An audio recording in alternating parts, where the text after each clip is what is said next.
but like I'll get 13 to 14 auto hosts per stream though. So and my average will go up.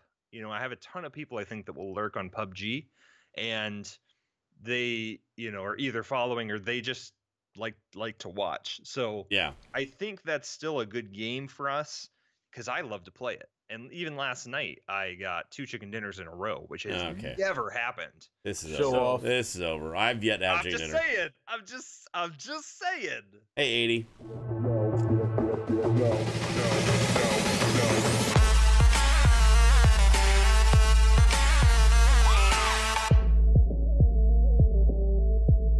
All right, guys. So, thank you for another edition of Beard Brigade Spotlight. I apologize. No, yeah, don't laugh too much. I apologize. I look like this. It's officially Nismo's problem. Our fault.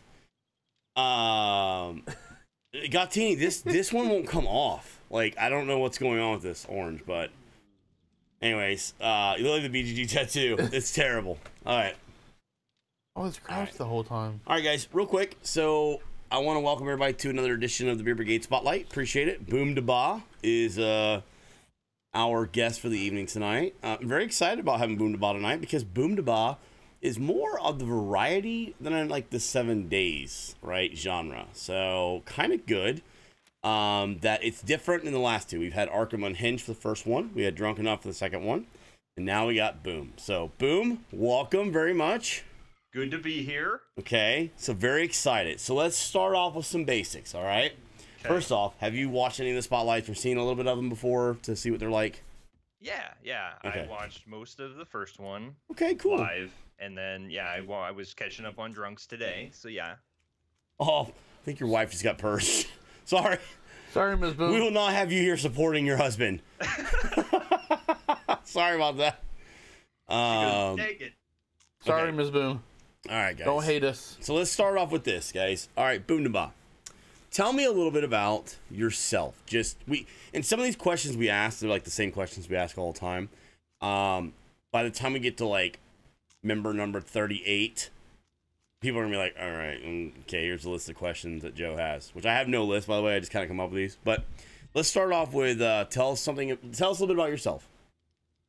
If you had 30 seconds to say who you were, what would you say?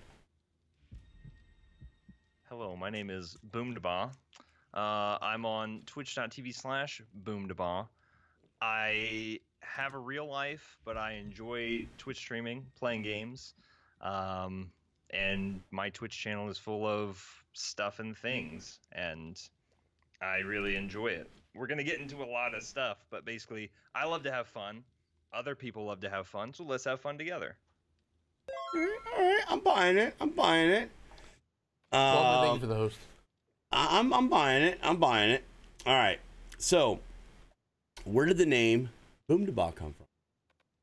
Okay, yeah, I knew this one was coming. So I tell people that I technically stole it, kind of. So I had a friend in high school, and he said all the time, he was like, Boomdabah. Boomdabah. He'd say something, be like his tagline. He'd be like, Boomdabah. I'm like, where's that from? He's like, oh, I don't know. Okay. So I stole it. I decided to make a Twitter account, and I'm like, you know what sounds catchy? Boomdabah. So I took it. And then, of course, inherently, when it's time to make my Twitch channel, I said, well, I'm already Boomdabah on Twitter, so I might as well be Boomdabah on Twitch. Okay, so essentially we're starting off with a copyright infringement is what you're saying. No, it's not. Oh, no, okay. Okay. Not, because he didn't do anything with it, clearly. Well, yeah, I mean, I get it. Like, you know, he didn't actually put the ring on her, so she was fair game. If he wanted to come at me, my lawyers have the story all figured out, so we're good. It's fine. All right, hold on real quick. So we're getting some people that say, can you turn him up? And then we're getting Max saying that there's some feedback. So let's make sure we got that clear beforehand. You gotta remember, guys, we have different audio from different people coming in, so depending on what their levels are, will depend on the levels of like we're kind of dealing with, and Matt has to kind of adjust it and do it on the fly. So are you able to hear him? Or are we able to in fact, the way that we can test it is that Boomdabah, will you sing a song, please? Yeah. Do you have a preference? I mean, I'm a Taylor Swift fan. Oh, which era? I mean, she's got many. Obviously, the era where she is legally hot. So this would be this era. I may shake it off. Oh, that's what I was thinking. That's a good one. Shake it off, shake it off. And the hair's gonna hit. Hold on, it's about to come across, guys. Hold on. It's about to come across. Oh, it's so good. Boom. You sound beautiful. That was really good. Is there anything else weird that we can get him to do that normally we may not be able to get someone to do on the stream? Oh, I'll do it. Don't ask my chat. I'll do it. All right. So Boomdabah came from, like you said, you kind of got it from friend, right? Like the name. So it's stuck with you. How long have you been using it? At like how long has that been around? Has it been only a Twitch name, or has that been just kind of like something you've been using? That was my Twitter name. So it's been probably close to. We're probably coming up on 10 years soon. Holy cow! Okay. Maybe eight. But like I'm thinking it was like around 2009. So we're getting there. Yeah. See, so I have a name that I use, Ditchlam, that I made up, and that's the name that I use for a lot of stuff, like a lot of my game accounts. Like whenever I'm playing, I make a character called Ditchlam or whatever.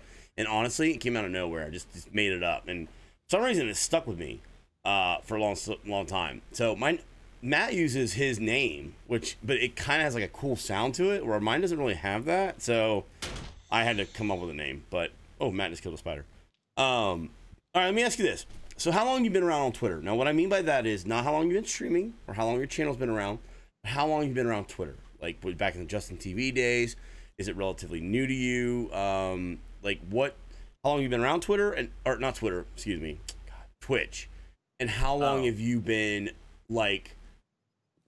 how long have you watched it? And then how long has it been since you've been like a part of it or aspired to do like streaming type stuff? Let me pull my calendar out here for this is oh man. So I would say let me think. 2015. So the beginning of that was like when I was introduced to Twitch. Okay, and that was when my brother said, "Hey, I'm doing this thing called Twitch. Yeah. You should watch me." And I'm like, "Okay." So I would pop in every now and again, and I'm like, this is a cool concept. Yeah. It's interesting. It's different from YouTube. Like YouTube, you can watch whenever, but I have to watch him at this specific time. So, which is cool. I like it. Does he stream still or no? No, he hit college and he kind of fell off. Okay. So you've been around 2015. When did we make our channel? 16. So you've been around a little bit longer than I have. The reason why I asked that, it's a good question. A question I like to ask because, like for example. Like me, I've only been around Twitch since, it was probably 2015 when I got around it too. That's probably about when I got around it too. That was when Fallout came in like in November time, Fallout 4. And I'd heard of Twitch before that, but I didn't really start watching it. So, thank you very much. So thank you for the 4 months in a row. Just high parts and basics in the chat. I had watched it like, when I really started watching when did his Fallout 4 thing. But Matt had been around for a really long time. In fact, he was around like when Justin TV and all that was around. So, all right, well, that's cool. That's cool. Now I remember Justin TV, but I never thought same it here. was going to become what it was. Like, yeah, dude, had we all known that? Can you imagine where we'd be at now? I know. Trust me. I daydream about what I could have done 4 years ago. But all those people that jumped, and it kind of brings me to like something now that's current. So that's what you got to think about now, right? So it's like, all right, where will we all be in 5 years, right? You don't know, but like, can you imagine like where potentially could we be in 5 years if we stuck it out? Look at the guys that started with Justin TV. Or started right after it became Twitch, and look at where a lot of them are now. You look at a lot of the successful guys and girls, there's one thing that a lot of them have under their belt, not all of them, but a lot of them, and it's tenure, right? Some have really gotten big quickly because of like the type of stream they have, like a Sheriff Eli, for example, like an RP type thing. Dr. Disrespect came out with his themed costume type thing, but he's relatively new to Twitch too in like the last couple of years. So he's not one of the OGs, I guess you could say. Right. Even someone like Coke Carnage isn't really an OG, for example. He's been around for 4 years now, but he's not one of the original people. And but they all have tenure under their belts, which is I think that something that just kind of shows success, because to do this isn't easy. I think you would agree with that, right? I mean, it is challenging. So let me ask you this. So what kind of streamer are you? And what I mean by that is this. Why'd you start streaming? So we've met people that have done hobby. For example, Arkham. Arkham was laid off a job, looking for something to do, and he started streaming. And then he was like, "Hey, I kind of think I can do this as a career now," and switch focus to doing career. Drunk Enough was military. Then he was doing another job. He got hurt and was like, "Play video games. Let's start doing it." So what about Boomdabah? Like, what started you, and where are you at currently? Sure. So I made my Twitch account then like January of 2015 just to watch and figure stuff out. Yeah. But then I never thought about streaming or figuring out what that looked like until, again, like pushing from my brother, like, "Oh, you should try it. It'd be cool." I'm like, okay. I didn't have any reason to want to do it until I get an email from St. Jude Children's Hospital. They say, "Hey, we're doing this St. Jude Play Live thing. If you raise $500, you can get an awesome Twitch hoodie." And we're all down for hoodies, right? And I'm like, "Oh, that hoodie is dope. I have to have one. I have to." So I'm gonna find $500. I'm gonna buy a $500 hoodie. No, but it was really cool. So I didn't have a stream community at all. What I did have was I had connections on this site called Woot.com. They had a forum where a lot of people. It's a daily deals site that's been taken over by Amazon, but Woot basically had a bunch of people that would talk, and we would just whatever people on the internet do that isn't Twitch, we just mess around. And so I went in there and I said, "Hey, I'm gonna try this streaming thing. How about we all come by on Monday, whatever. I'll find some game that my laptop can run, and we'll play together. And then if anyone wants to donate to this charity, I'm trying to hit $500." That's cool. And so a bunch of I remember one good stream. I had like 11 people when I first started, because all these friends came in and they just wanted to see what this was, because no one knew what Twitch was, and they thought it was really cool. We played don't push the button, or whatever that game is called. Please don't push the button. I don't remember. I have it somewhere on Steam, but so we played it for like an hour. No one donated during the stream, but we just had fun. It was great. But I watched my email, and over I don't know, course of 3 days, we raised like $300. Dude, that's fantastic. Yeah, it was amazing. And that is fantastic. I was like, this is great. That was the same time we moved to where we are now. Yeah. And so got the internet set up, got stuff. I'm like, I want to finish this month out. So I did streams, and we raised like $600 that first year. It was fantastic. I had this group of people, and they just got it done. Dude, that's awesome. That's really cool. Yeah, it was really, really cool. Yeah. So then, we're moving in. Summer's crazy with me and stuff. And then hit August, and I said to Mrs. Boomdabah, I said, I think I want to do this. I want to do this. Dude, that's awesome. And she said, "Okay, we gotta, so we've been through, figuring, because I work 40 hours a week or more at a full-time job. Yeah. She works, and at the time we were still trying to finish school. That's now over, but so time was so stinking limited. Yeah. So just trying to find time. Fast forward. So St. Jude really is what got me into streaming. They play a live event. So I do it every year. We did it last year. We looked like we weren't going to make our goal. I made a $500 goal again, and we were like $215 short. And I'm like, I'm going to try, that community again. I went and asked. Some random guy came in, dropped $215. We made $500 again. I was like, what's going on? So 2016 comes by. By the way, this is all on a Samsung laptop. Like, oh god, I kid you not, my first year and a half almost of streaming was on a laptop. Like a laptop. I didn't even have the second monitor until later. Oh god, that's hard too. Oh, it was real hard. And I mean, I'd hook it up to my TV sometimes, so I just had something I could watch chat on. Oh, tough. But we kept going. And so, like, I was going to talk about this. Like, so what do you play? What do you stream when you have a laptop that can only run so much? You're running the stream out at 480p. You're running a game. What do you stream? Well, Boomdabah looked and he said, well, you know what looks good? Unturned looks good. This game is free on Steam. There's a lot of people that watch it. Let's go for it. So I did. Let's just say that the Unturned community on Twitch is a very interesting group of people. Mostly young children who have no money. And trolls that are rampant. So that's what I built my community on, because that's the game that my computer could run and that I played. Yeah. So I did. And the follows came in. I'm at like 911 now, and dude, congrats, man. I would say at least half of that is people that, they don't come by anymore because you don't play Unturned. It's like, well, fine, I'll just keep your follow. It's fine. But anywho, that's probably I know it's really hard for you to be quiet, Joe. I'm sorry.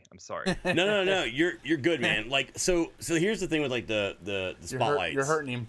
Here's the thing with the spotlights. The spotlights, it's important that the idea, everybody knows about us. I talk all the time. Matt talks all the time. It's important that everybody gets to know about you guys more. I don't honestly talk all the time. But... honestly, it honestly is for people to get to know you better, and that's what's important to us. It's good for me too. It's good for Matt too. As we developed this team, it was important that we started to do some things with the team and have more of a team camaraderie type thing happening. And, it doesn't happen overnight. It takes a little while and some cultivating. So, no, this is about you. I mean, I want you talking. That's important to me. Now, you hit, like, 3 or 4 things in that I really want to talk about. So, a couple things. Just make a list. Yeah, so the first thing is this. I want to talk about St. Jude's. So, let's remember that. I want to talk about Miss Boomdabah. Okay, let's talk about that. And I want to talk about the community in the sense of playing Unturned. And then, playing something different now. And so let's start with St. Jude's real quick.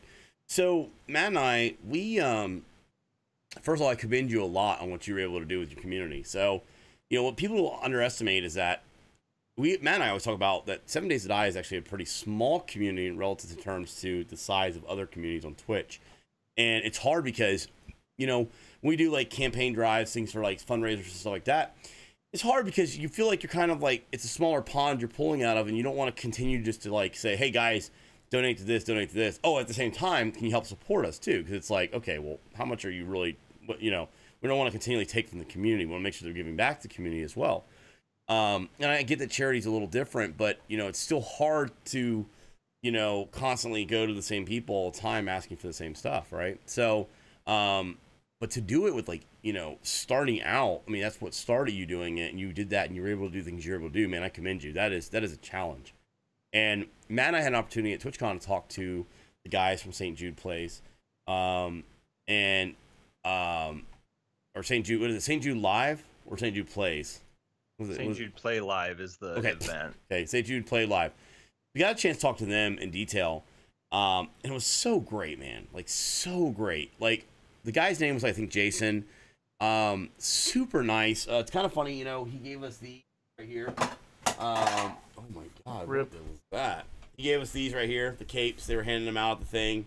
I have a cape. Yeah, we gotta kind of take a picture, and we haven't done that yet. But he was so happy and proud to tell us about St. Jude Plays Live.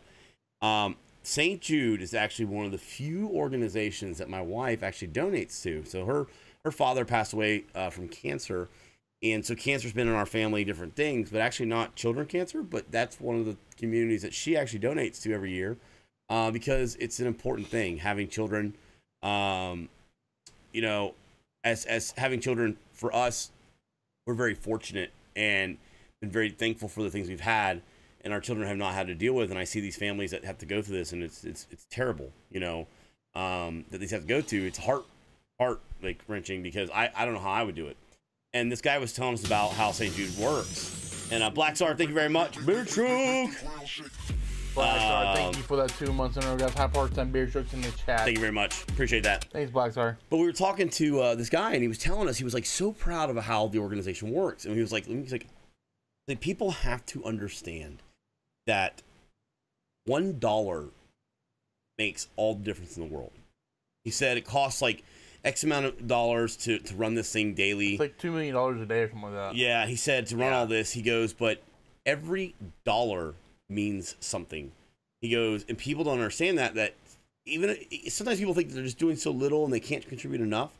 And actually, that was something that Matt and I kind of had talked about when we first started our community. We were like, you know, we don't want to do a bunch of charity things at first because we want to kind of grow a community and then be able to do it. You do the absolute opposite, and we're completely successful on it, man. So I definitely commend you on that. That is freaking awesome, dude. And you know, while Matt and I are sitting back going, you know, hey, let's so we can do a bigger charity thing and do all that. I'm like, this is fantastic. We could have been doing something even earlier, you know. It's just all about how the perspective is and how they kind of explain it to you. But we're excited. You know, I'm excited that that's something that you're involved in, something that we're going to be getting involved in. We're excited because we're going to do something more official with the Beer Brigade. I would love to do once a year an annual Beer Brigade event that is kind of separate from all the other charity drives that are out there, that we all can participate in and put up links and donate it as a team. The recognition will come as a team. I love the cause, but the biggest cost is just the advertising. So all the charities would just become one charity instead of a business. But CEOs make millions, the cause will be more successful. Yeah, Black Star, I agree with you. So I'm very big on checking out GuideStar.org. So GuideStar.org, actually all those charities have to report where their financial money goes and all that stuff, the donations. So if you go to GuideStar.org and look it up, they'll tell you how much the CEOs make, how much actually goes to the actual cause of the thing. It's very, very, very important to kind of do your research on these things here.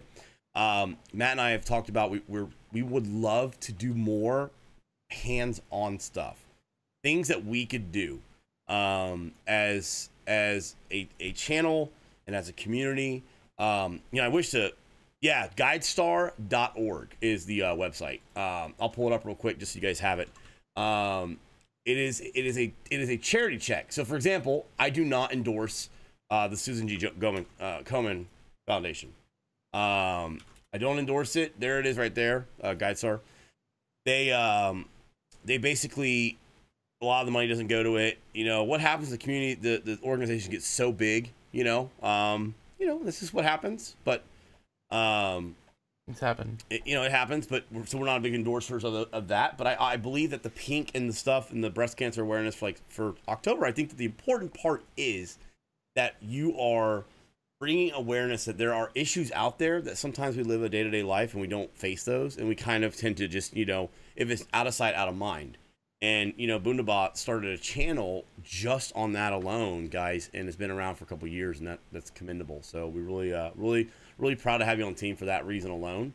You know, that is pretty awesome. So that being said, so you started on a charity type thing, done very well with it. Sounds like you raised some money, which is great.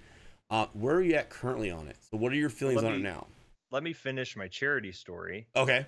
Not that you cut me off, you didn't, but like what? So this year we did it in May with the community that I have, and we raised $1,017. Holy cow, dude. That's phenomenal. We doubled what we've done the last 2 years. We basically, I said 500 because I never know how it's going to go, because my community has fluctuated, being, trying to grow and, being a variety casting's hard when people don't expect you to be a variety caster. You play a game for a few, weeks, months, and they're like, oh, I like watching you play this game. And you're like, that's great. But I do have other games I want to check out. Yeah. Which that's on me. Like, I try to juggle too much, and I'll be the first to tell you that. I totally have like games like all on my computer. Like, well, if I can get the schedule just right, I can play this one time during the month, and that'll be no. I juggle too much, but it's so it's good that, you know, we raised $1,000. We had some big support come through, Yeah. and I know in the chat Mackie was saying one up on cancer. We're helping. One of our community members was doing on his stream. He was doing for One Up for Cancer, and I made sure to help him out because that's a good charity as well. Awesome. Also, like St. Jude contacted me to do something like for Christmas time, so Yeah. I might do that. But I think I'm also going to help the Movember Foundation, because you know, men's health is so important, and that sometimes gets overlooked. So I think my community doesn't know that, but we're doing Movember, y'all. Nice. Well, we lost I lost a grandfather, my wife's granddad, to prostate cancer. So, you know, obviously that hits right at home. So I definitely appreciate that, guys. So segue real quick. If you guys are not following Boomdabah, there's 120 some people on the channel. Do me a favor. Please click his name. He's part of the team. So in theory, you should already be kind of following him because I told you guys all to follow those. Please do me a favor and click his name. Well, he's got to say something in chat. There it is right there. Malgus just did it. That's his channel right there. Give him a follow. Make sure you're checking him out, okay? So very, very, very excited to have you doing that. So you guys can get me closer to 1K. I'm going to, like, you know, explode when that happens. I would love to get you to 1K. So it'd be nice to get into 1K tonight, guys. That would be nice. But the numbers for 7 Days to Die have been down a little bit. Like, the game's kind of quiet. It's in a stale place right now. So unfortunately, like, the numbers have kind of fluctuated up and down. You know, you sit like 200 people on the channel when it came to 7 days. You know, now it's down a little bit. You know, it goes like you had said about games, how sometimes the game gets a little stale and you have to change it up and stuff like that. So it's the ups and downs of Twitch. You know how that goes. But yeah, for sure. So with doing that, you know, sounds like you're continually driving like charity type motivated streams. So where does that put you now? Are you still pursuing to do this as a full-time thing? I know people that do their streams nothing but for charity only. What is the goal? What's the goal? So I'm not doing it for charity only, but I think it's important to give back because I can already tell you based on the month of September alone, yeah, my community supports me a ton, and it's a few people. That's awesome. But I have a small community, so a few people is like, you know, a huge part. So my plan isn't just to do charity.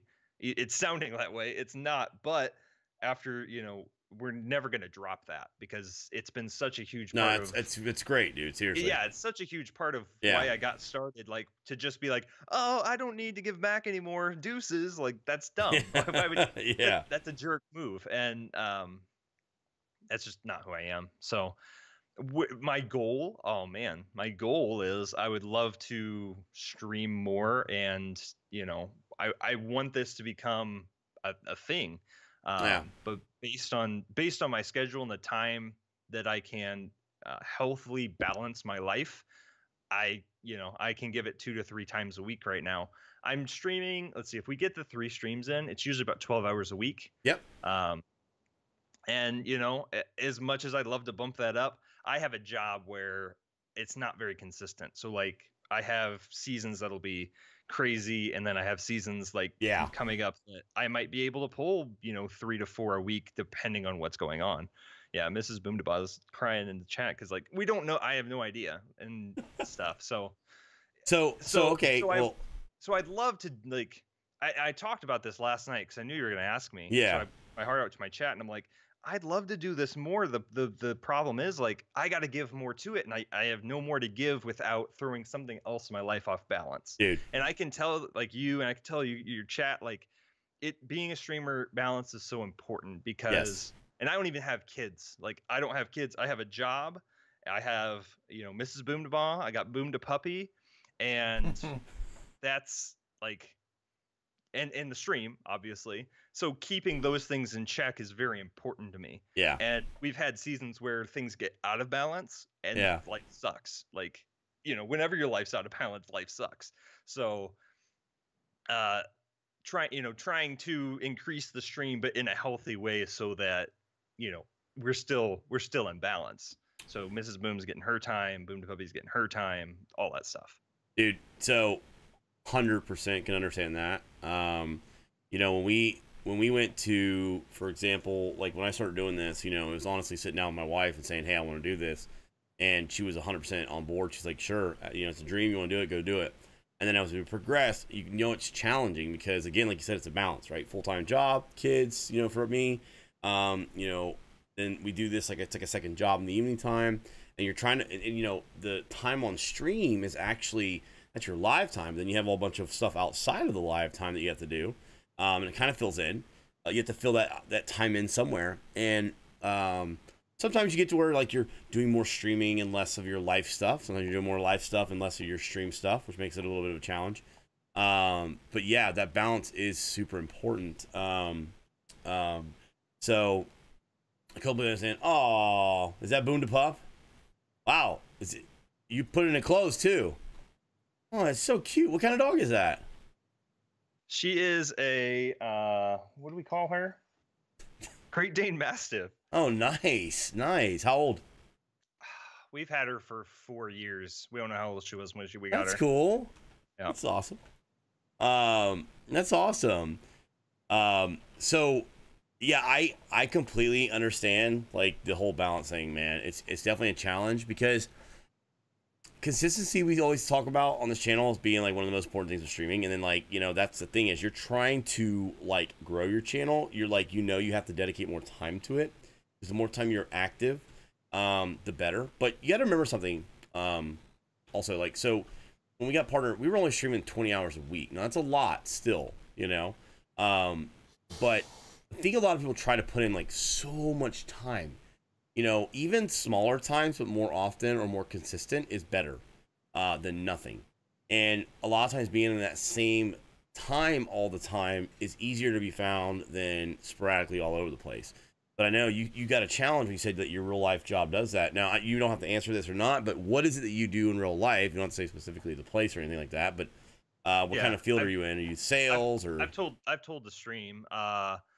So I'm essentially a youth pastor. I'm not ordained, but That's I work awesome. for a church. Yeah, I coordinate children's programs. So I teach archery.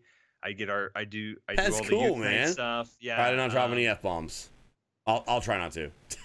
You're good. You're good. But that kind of rolls in. That'll be something you probably want to talk about. That rolls into like why I'm like my nature is like being a family friendly guy. Like it's just That's I grew up awesome, like, dude. I don't cuss, and people are like, oh, I'm sorry. It's like I don't Thanks, want it Sam. on the stream. Like you're not gonna offend me. Yeah. I've heard, you know, I live in the real world. Yeah. But I think that there's just the standard for my stream. You know, being That a is Christian fantastic. guy, That is really what I cool. want from my stream, and so what I can control, you know, that's what I do. So when people play, they're like, "Can I play with you?" I'm like, I have to give them the shakedown. Like, just so you know, if you're gonna use voice chat, man, you gotta keep it clean. And we'll, you know, sometimes still get that guy that's like, it's like, and then you hear the sorry. Dude, so it's only been 3 spotlights, but arguably Boomdabah is our nicest one on the team. So, and you know, I think we're St. Chops. Are you next week? Oh boy. Wow, talk about like polar opposites. Black and white, man, black and white. Dude, Boom, we might need to put like a buffer in between you two because that I think is going to be a little hard going from the youth pastor to St. Chops. Like I almost feel like I feel like we probably should have had Boom come after St. Chops again. Right, I would have looked a lot better. Yeah, like we need to have you do a follow-up to kind of clean the channel back up. Holy cow. Because now Chops is going to look awful. Oh my god, dude, well that's awesome. I didn't know that, you know, and that's the point of these spotlights is gives us an opportunity to kind of get to know you guys a little bit more too. And we stay like really busy, you know. You need a spacer between youth pastor and thigh warmers. Exactly. We stay so busy, man, and we just don't get the opportunity to get to talk with a lot of our teammates. And I hate saying that, you know, because it's so hard. But like we sent out the email. We were talking about revamping the team a little bit. It's one of those things that like we had some people that kind of came back and gave a little pushback on some stuff, and I was like, guys, we have our own channel to grow too, right? We have our own channel. The team is to get together and to help grow each other up a little bit more and like grow and push each other and motivate. But you are still responsible for your channel, right? Now, I like the fact that we have you on the team. That's fantastic, man. I want to play to a lot of your guys' strengths. You know, I think that's really important to utilize the strengths you guys have. And sometimes people have strengths on a team and can do so much for the other members that they don't realize. And that's the thing that Matt and I want to pull out, right? We want to pull out, we want to utilize it and take advantage of it, you know? So man, that is fantastic to hear. So that's really cool. That was a surprise for me, guys. I didn't know that. So just got to make sure I'm, you know, we're trying to make our channel, keep our channel a little like, you know, PG. But you know what? I'll tell you what's good about a Boomdabah. So right now, currently, when someone says, hey, I'm looking for a channel that doesn't cuss and all that, we usually refer to Cy Plays Games. A friend of ours, partner streamer, plays games, and he's one of the very few channels on Twitch that is clean, like straight edge clean. And it's great. I can have my kids in the background listen, and everything's good. We're doing good, Max. So now I can say, well, so-and-so on our team is also a great stream to go to if you're looking for a good family fun and all that. So that is really good, man. I'm really excited to hear that. The worst that you'll ever probably hear is nuts. So Yeah. if that's an issue, I can work on it. But Well, seriously, like... Believe me, it's not. There's a lot of people toting to be clean streams that are not clean streams. So believe me, nuts isn't bad. But No, I know it. But it's funny when people are like, they come in, they're like, so what's this stream about? And you know, my mods will be like, the worst you'll hear is nuts, and they're like, really? What? It's like, yeah, yes. I have no reason to say otherwise. All right, so let me ask you this, and I don't want to embarrass her, and I don't want to, you know, like I said, everything you're welcome to bow out and be like, hey, I don't want to talk about it. But tell me about Miss Boomdabah, right? And the reason why I ask about that is because without Miss B, I would not be here. Now, obviously, no, I'm not. I say this my wife just said I'm saying that because she's in here. I will say some bad things about her too to balance it out, but I know. I was watching. You want to hear this morning? So obviously, Matt, I couldn't do this without Matt. But the truth behind it is, you're only saying that because I'm right here. I can't, man. I hate this. Can you say a prayer for me? You're only saying that because he's right there. I'm only saying it because I know now. That's awesome. No, but like honestly, in all reality, we get a lot of people that come in and go like, you know, first after we get past the part where we say we're not lovers. And then people are like, whoa, wow. And then I'm like, yeah, I'm married. I have 3 kids. That's when I usually get asked this question. Well, how do you do that? Or how does your wife let you do that? Something like that. Yeah. And it's a real question that, you know, I get asked all the time. And I mean it. Now, my wife's a pain in the butt. And we don't get along a lot of times. I mean, that's just normal. I think marriage. The reality of it is, though, when it comes to streaming, my wife has never told me, like, no or not to pursue it. Which, in all honesty, I was surprised the first time I even approached her about it. You know, I essentially came to her and was like, hey, I would like to do this. And she was like, if it's your dream, you want to do it, pursue it. Then when I approached her a second time and said, hey, I want to take this full time, it was the same thing as well. So I don't know where I'd be without her in that sense. You know, Twitch is not like her thing. Video games aren't her thing. I'd love to have her come on and do stuff, and it'd be really cool.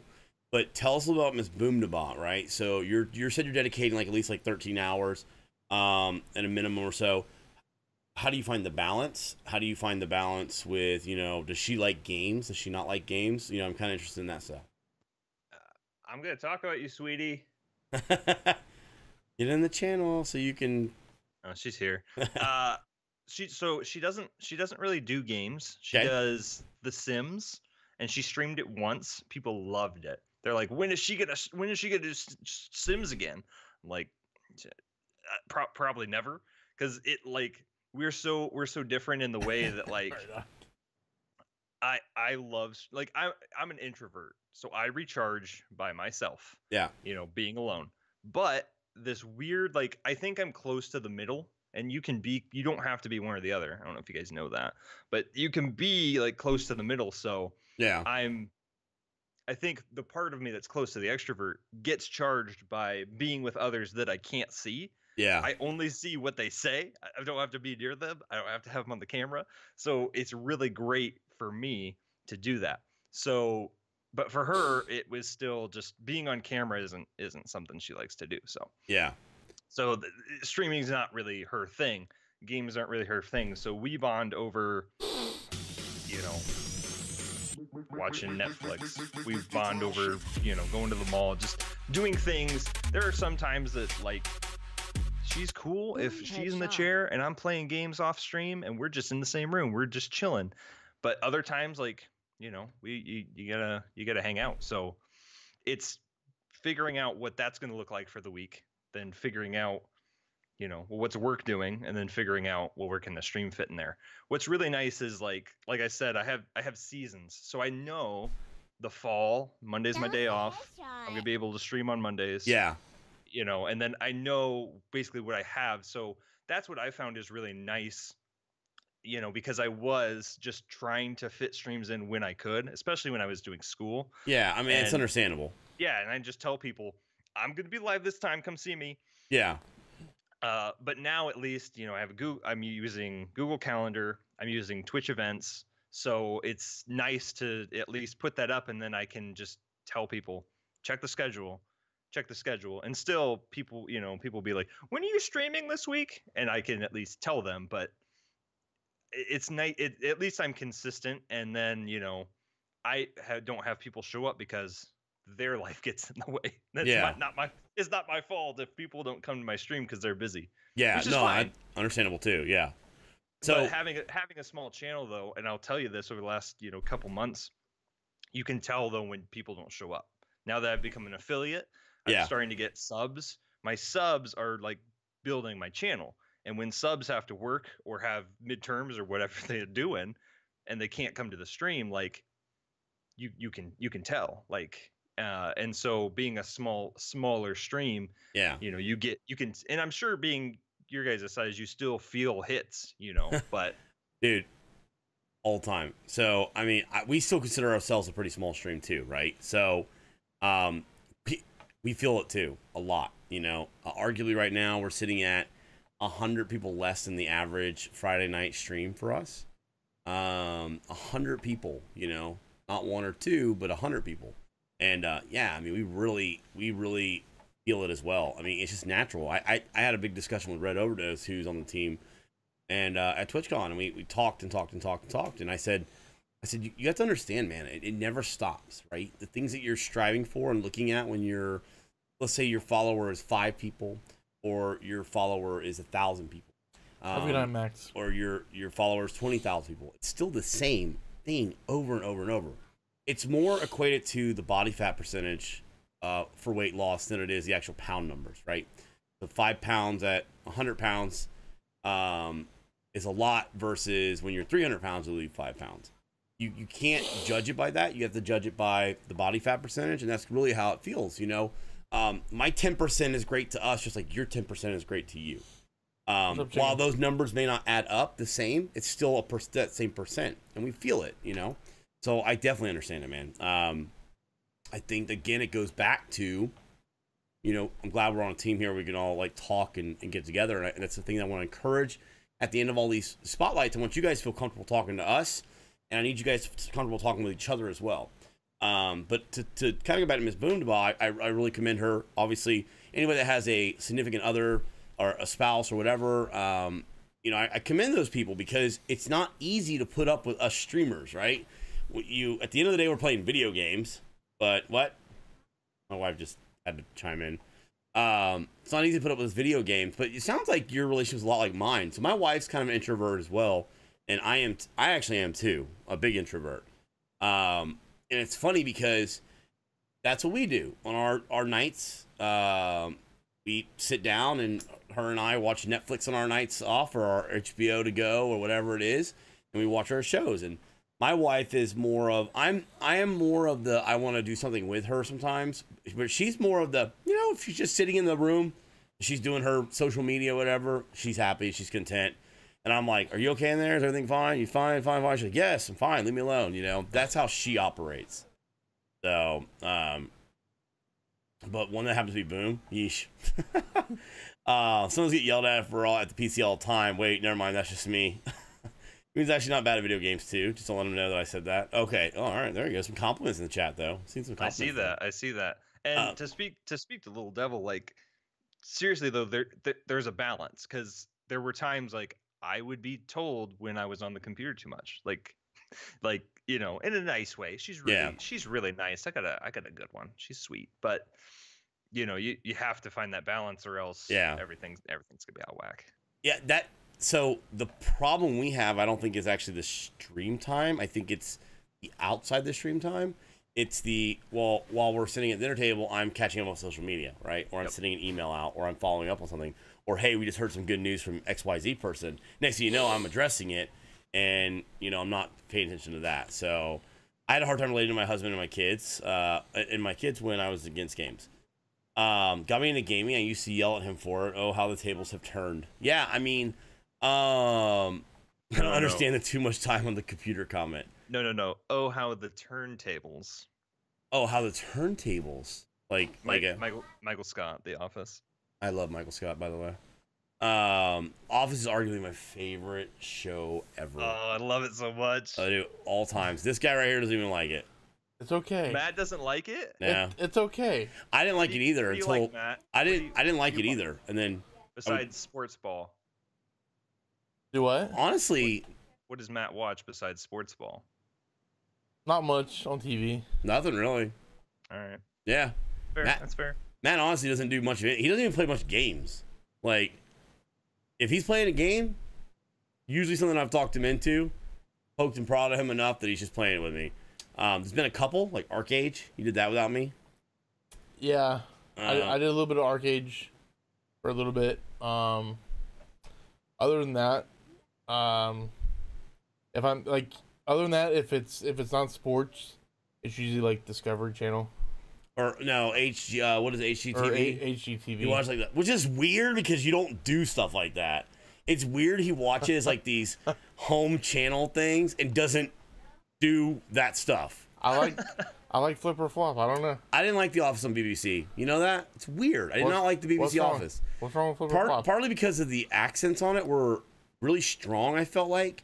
And I had a hard time understanding the jokes on it. What's up, Freeze? I know that sounds terrible. It's got that British humor to it. It's way different. I love Mr. Bean. I love some British comedy.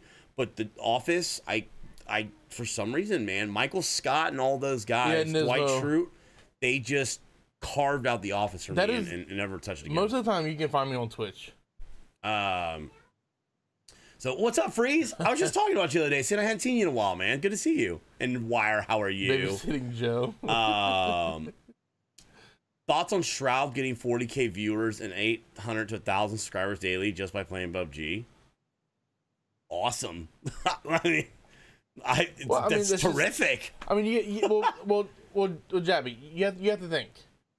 Shroud has been a icon in esports for a long time. Esports for a very long time, right? Already had a following before he came to Twitch. I mean, Shroud has been around for 10, 15 years, right? I mean, he's still young. I mean, I can still call him a kid because, I mean, he's probably 10 years younger than I am. Ouch. God, that sounds terrible when you say it like that. But he's been around since he was like 16 years old, right? I mean, he's been around since for probably 10 or 12 years. He's been on Twitch. I think I saw the other day he had a subscriber 2-3 years, you said, of 40 something, 48 months. 4 years. So he's been on Twitch for over 4 years already. So it's not like he's new to the game, you know. He's been in esports for 10 years, right? So he's done his time. So okay, throw all that out the window. Why would you not care? I mean, why would anybody not be excited about somebody else's success? So he's 23. Okay, so he's. I mean, good to you. I'm glad to hear that. I mean, he's done his time. I mean, you should always be excited about people's success, right? Shroud's very good at what he does. He's a very good at FPS games. So, I mean, he's, you know, why be jealous? I mean, so, but Anyways, that Shroud commercial brought to you by Jabbies and Matt over here. A mind-blowing number. It is, Jabbies. You know what though? That's the thing about Twitch, right? Twitch is like it's in the gold rush phase. What's up, Silva? It's in such a new, uncharted territories. We don't know the potential of different streams and streamers and what's to come. The Doc, for example, blew up a couple years ago out of nowhere. Came out with a ridiculous costume that stuck with a gimmick, and the dude has blown up, you know. And it's like, you know, kudos to all those people that have discovered it, you know. I would love for everybody around us to be completely super successful, and you know, we could just hang on their hand and go with them as they go up. I mean, I would love that. I would love to be in the same boat. It's gonna be like pulling a big anchor, though, two of them. But anyways, yeah, you know, kudos to Miss Boomdabah for being encouraging to you. We appreciate that. You're on the team, and so we really appreciate, you know, her supporting you and doing that. PDX, thank you very much. PDX, thank you for that 5 months. And Terrafina, we saw your Prime sub 3 months. We even got one of these in there. Love you guys. Love chat. Following Boomdabah my kid's in the background screaming. Thanks, PDX. Thanks for following Boom. So, all right. So we talked about you started out charities. It makes a lot of sense now. It seems like you're just an overall good person, which is, you know, it's a commendable quality, right, Boomdabah? Thanks. But let's talk about a little bit about your channel specifically, right? Sofa King, thank you for the raise sub, buddy. 5 months in a row. Thank you for that 5 months in a row, guys. Hi, Parks and Beard Chokes in the chat. Let's talk about your stream in general. So your stream, you play. I've been talking about this throughout the week that you play variety games. You know, Matt and I, we started out World of Warcraft, went to Minecraft, and then started playing 7 Days to Die. Then we started playing some other games that were survival-esque, and then we went to World of Warcraft. Completely different genre, and then we came back to 7 Days to Die when we got the opportunity to work with the Fun Pimps. And we've kind of gone to where we're branding ourselves more of like survival type streamers, variety streamers, with 7 Days to Die being our core game. It's core game because it's always easy to come back to. People seem to enjoy the content that we create inside 7 Days to Die, and you know, you find that you build a community up in this type of game, but you do more variety, right? So what are the challenges you see with variety, if there are any, do you think?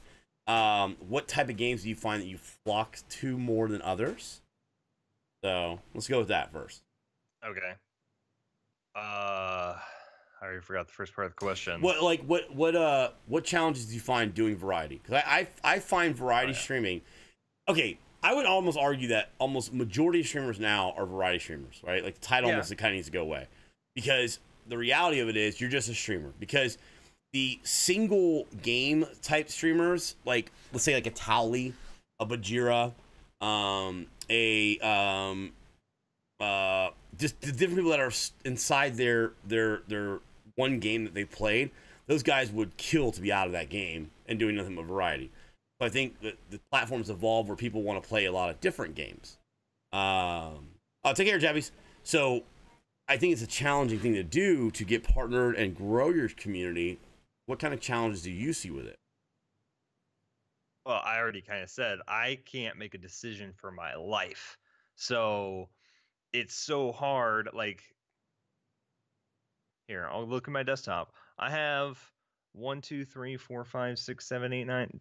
I have like 10 games, 12 games on my desktop, and I would love to play all of them. Yeah. But if I did that, first of all, that since I'm doing three times a week, there's 2 weeks, there's my month. You know, I'm done.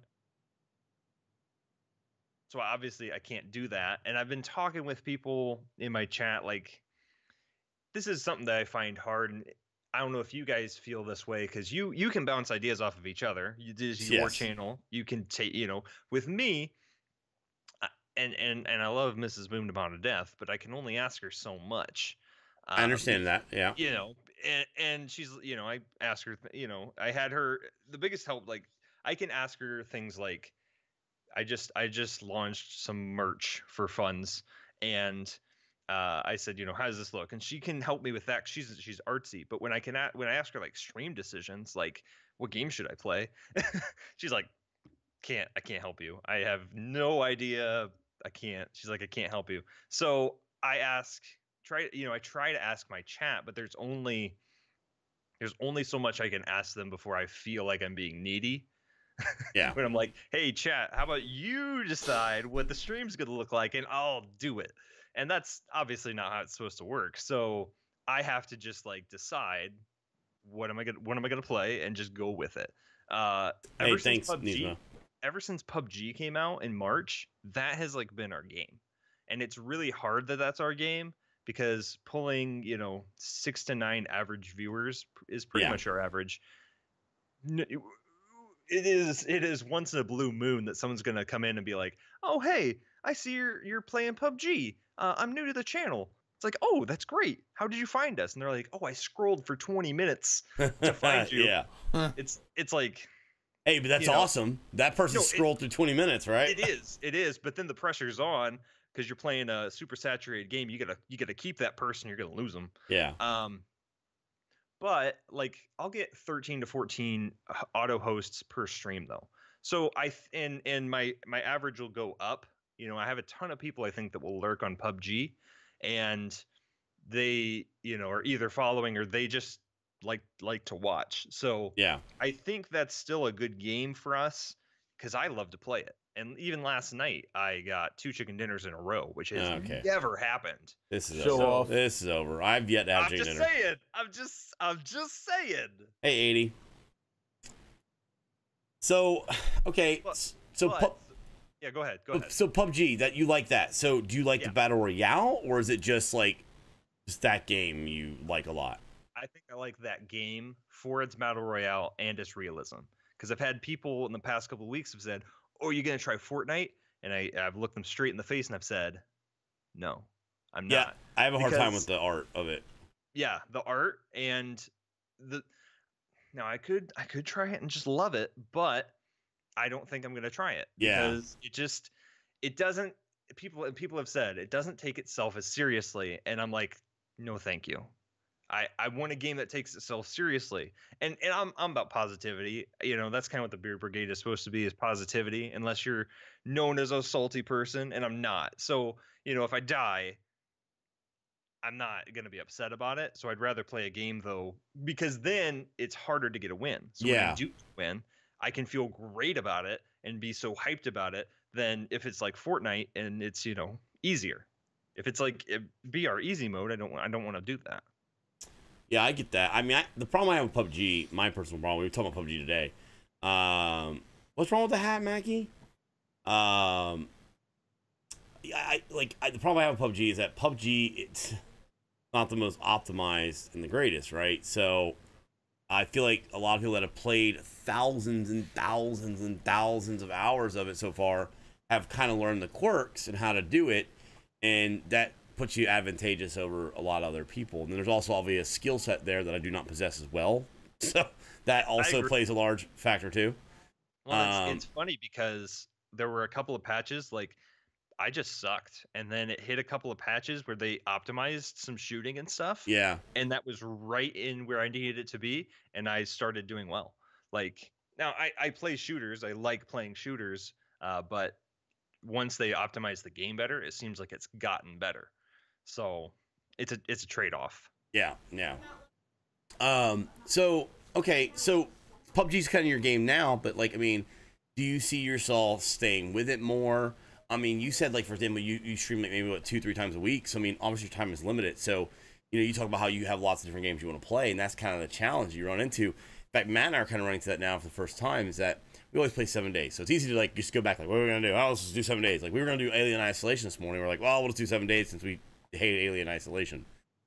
Easy to fall back onto, but now we're finding that hey, we went from like 6 streams a week to 10 streams, and it's like, okay, what are we going to fill with the other 4? Well, now we're like, man, we can do all these other games, all these other games now, and it's like, it's crazy because it's like we couldn't do that before, and now we can. And now we're almost overwhelmed with the amount of games we got to do, because it's like, how are we going to do all these games, So that's got to be definitely something you face with a limited amount of streams that you do. Yeah, that's what's hard. I can't, like, we were going to try Sniper Elite series was on sale, so I snatched it. Super cool looking, by the way. I'm gonna do one. Yeah. I'm gonna do a whole playthrough of the whole series. Okay. Well, we got like 3 hours into the first one. The graphics are Xbox original. Oh, they're butts, man. Yeah. I'm like, I don't know if I can do this, guys. They're like, just jump to number 2. We won't tell anyone. I'm like, Yeah. fine. So we did that, and then I found that it has that X-ray cam. Sniper Elite V2 has that X-ray cam. Yeah. It was a little too much for my chat. They're like, I can't do seeing a guy's eyeball get shot in slow mo. They're like, I can't. I'm like, that's fair. That's fine. That's what I love about the game. I know. I was like, oh, I'd like wince and stuff, but I'm like, that's so good. Yeah. But it's like, it's fine, because that's what I find. I find important, though. I was saying, I don't want to bug them on what they want to see, but if they, are very loud and adamant about, we don't like this. Yeah. Then being a small community, I craft to that. However, that can get you in trouble, because if you do, I found this out in my early days, but if you do what everyone wants, especially people that aren't going to be there, then you just end up running around in circles and making yourself tired. So I don't do that anymore. Yeah. So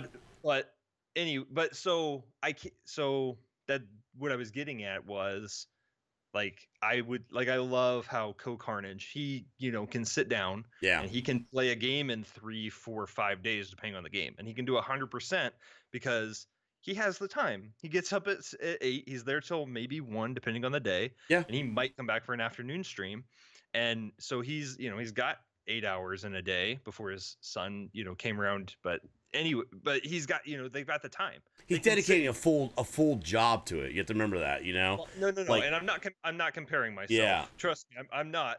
But there are streamers that do, they have the time, they can do a full run through. Yeah. But I have to look at, if I only have 12 hours a week, I could get a playthrough done, but it's still going to take me, the way I play, 2 to 3 to 4 weeks. We could spend a whole month on one game. Yeah. And as much as I maybe would want to do that, then it seems our other games get neglected, because then that's about the time someone will come in and be like, when are you going to play PUBG again? It's like, dude, I really want to, but I'm dedicated to this, so that's the challenge that I face. What do I want to do?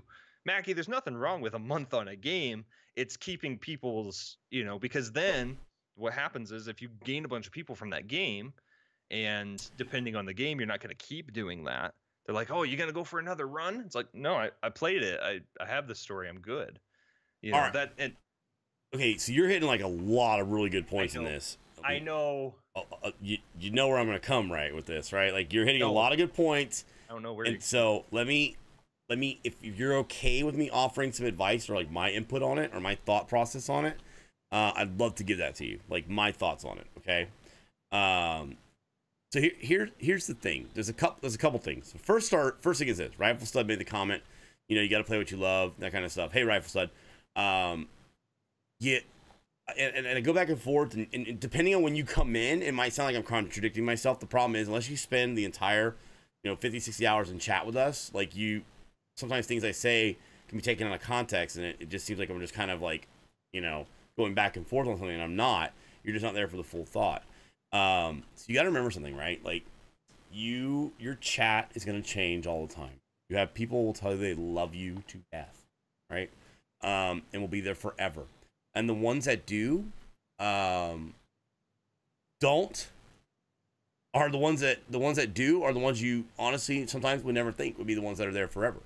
The ones that support you the most, the longest. You'd be really surprised. No offense. Let me I'm gonna pull someone out of the chat right now. Gottini. When we first ran into Gottini came from Adamus stream, and I don't know how she puts up with us as long as she has. That's just to pull on, just to pick out one person, but I never thought of her being the amount of support that she has given us, in the stream as a mod, but not just as a mod, but like, as a viewer, as a friend, all that. It's just amazing the amount of support she's given us over time, and it's just crazy, right? So then there are people that are like, I love you guys, and then like they are gone in a month, and you're like, man, I really didn't think that was gonna end. That's just the nature of Twitch, right? The beauty is that you're hopefully on their follow list, and maybe 6 months later they come back. There's actually some people. there's one person I can think in particular that I've seen this person come in from 4 separate time periods in our streaming career. And when they came in, they loved us. They were like, you are the bee's knees, right? We talked about this earlier. Bees have knees. Bees have knees? We talked about this earlier. But they were like, you know, you guys are fantastic. And then they go away and they're gone for a while. And that's just the nature of Twitch, and that's just how it goes. So the point I'm trying to make with that is when it comes to your channel, you really just kind of have to go with you'll know what your community feels like, but be careful not to get roped too much into where you're only going the flow with what they want as well, because you have to know what your channel is, right? That's how some people get stuck in the things that they're doing. I know one person that plays a Call of Duty that has told us they hate Call of Duty. Hate it. But it's the only place they have found their channel to be super successful in, and they play it daily. And I'm like, how can you have turned one of the greatest things ever as a job, doing this, into a other job that you hate? You know what I mean? Blind Bulldozer, that's the second time you said that. Next time, you're out of here. Just letting you know, okay? Shut up. You're being stupid. Sorry. Boomdabah. So when it comes to that thing, you have to keep that in mind, right? That you got to be careful not to be stuck in that situation, where you get stuck playing a game or a type of thing that you're not interested in doing. And communities will do that. You know, they'll do that to you if you're not careful. So on to the next thing. This is like the suggestion, or where I feel suggesting. You talked about doing things like, you know, you said like, you know, I want to play this for a month, and a community comes and said this. So with a limited schedule that you have, what if you kept, like, you chose a game? Smoke and Zig, thank you very much for your show. Thank Appreciate you for that it. 4 months in a row, guys. High Parks and Beard Strokes in the chat, please. Right, so hit me with the hammer. What if, for example, you know, you stream 2-3 days a week, right? What if, for example, you chose a game or two that month that you wanted to do that playthrough? And maybe one of those days you had as your PUBG day or whatever it is, you know? What is it? Mac, you're such a jerk. God. God, Mackie. Lord.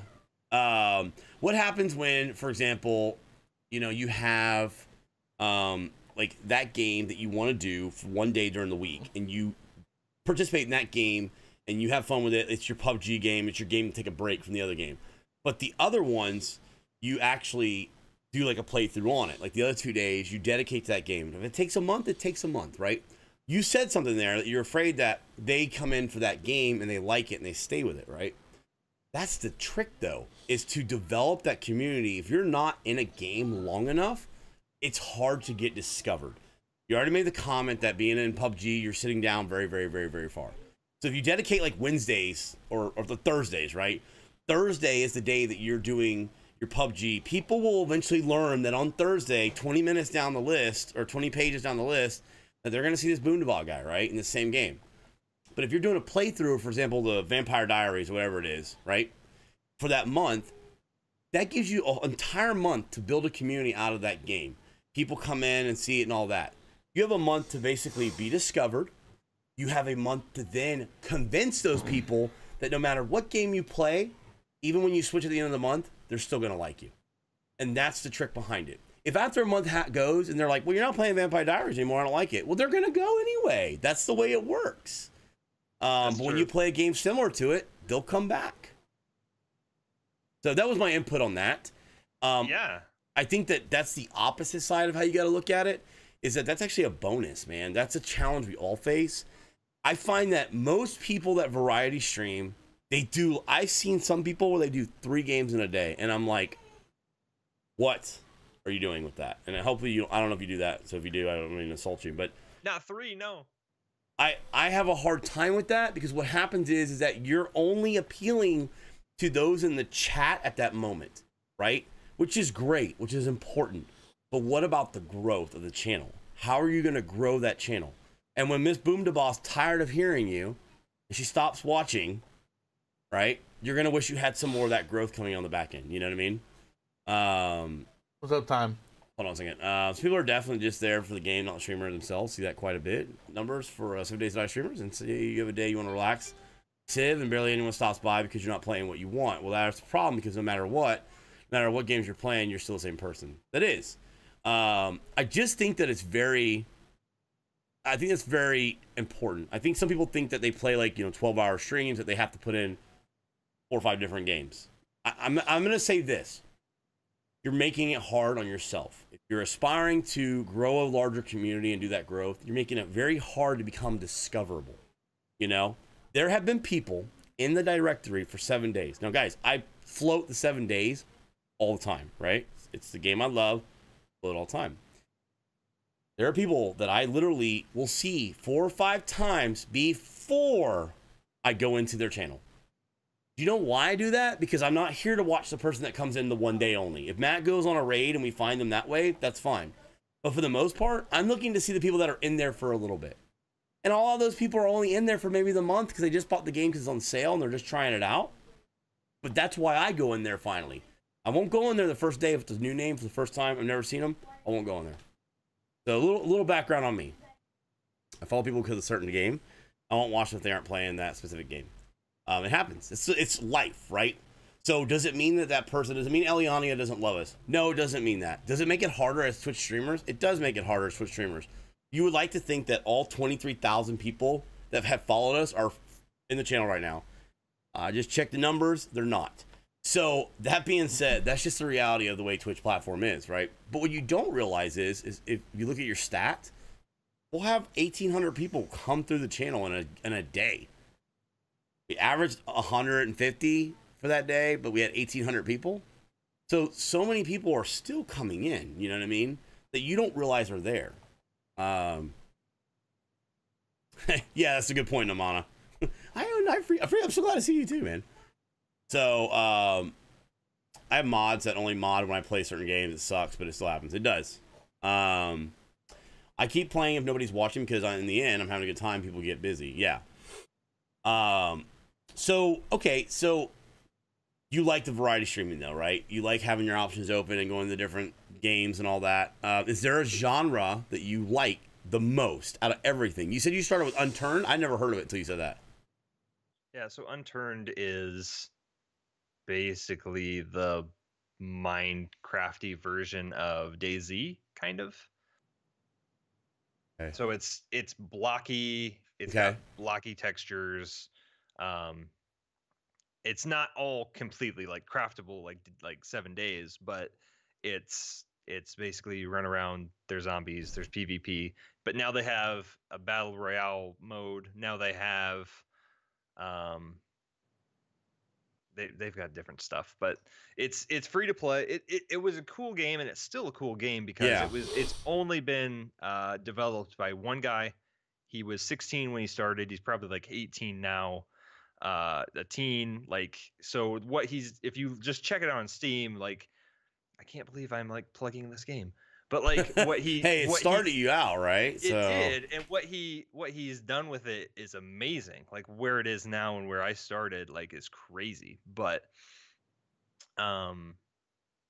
yeah, I said it just wasn't what I saw, and I had Unturned. I was like Unturned, yeah.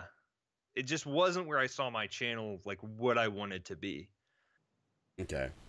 And I didn't get to the part where last year I finished school and I got to upgrade my computer. That's when my stream, I feel, took off because I could play other games. So I did. Yeah. And as soon as I could play better games, I got to see other people. Like Gabby Bird came in when I was just playing Hitman because I could. Yeah, I could run it at 60 frames, and I'm like, I'm just gonna try this because it's a game I have. And she's like, I love Hitman, and she's been with us ever since. So when was that? Last year? Yeah, I think that was like beginning of the year, like January. So okay, so it's October now. 10 months later, Gabby Bird's still here, and you're not playing Hitman, right? When she, puts the knife to my back, but. But the point is like, you build on those little small things, right? Like it's you're continuing to kind of grow and on top of the, you're stacking them on. So once you have 1,000 Gabby birds, and all of a sudden your channel's saying that. We don't even have that. You know what I mean? You're trying to find ways to kind of put those little pieces to continually stack it and have those Gabby birds or those Goctinis, for example, in your channels, you know? And there'll come a day when Boomdabah has, you know, a couple hundred Gabby birds or whatever, and we'll have a couple hundred, you know, Goctinis in the channel, for example, that continually just kind of have made that foundation for the channel very strong. Let me do 2 questions real quick. So one question was from Cybernetic. He asked about what does it take, what would normally encourage the person to get rated by a big streamer or whatever. So throw out the big streamer part, because I mean, let's throw that out for a second. I think what's important is, what does it take for someone to normally get rated by somebody? It really is up to the person's taste a lot of times, right? So you're usually rating somebody that you either have on your follow list or you're rating somebody you do not know. How do you do the you do not know? So Matt usually is doing that, looking it up while we're streaming. Most streamers that are single streamers kind of look through and go, let me see here, we're going to raid. Let's check it out. And they'll go to the directory. A lot of times they visit the game they're in, if their friends aren't on or their follow list is somebody they want to stream. And a lot of times they're not able to go in and watch the channel for 10 minutes. So it does what they appeal to. For us, face cams appeal to us. If I go in there and you are half the size of the screen, we're not interested. But face cams appeal to us. And so those kind of things appeal to us. A lot of times it's hard to decide to go stream somebody without, to raid somebody without a face cam, because we can't tell anything about that stream. We might get in there and they're speaking Russian. We have no idea until we raid them. So that usually raids happen because of what the tastes are, you know. And if Boomdabah raids somebody, I'm sure that it kind of falls under that same kind of thing. Let me read this. To be honest, as most moderators do so for free, help streamers they like. I see nothing wrong with mods only being around for games they want to watch. I want one of my mods, not that I need more than one for my tiny channel to give time to modding when they have or want to do other things. Yeah, I don't think so much. Sweet Lily, thank you for that 2 months in a row, guys. High Park and Beer Shooks in the chat.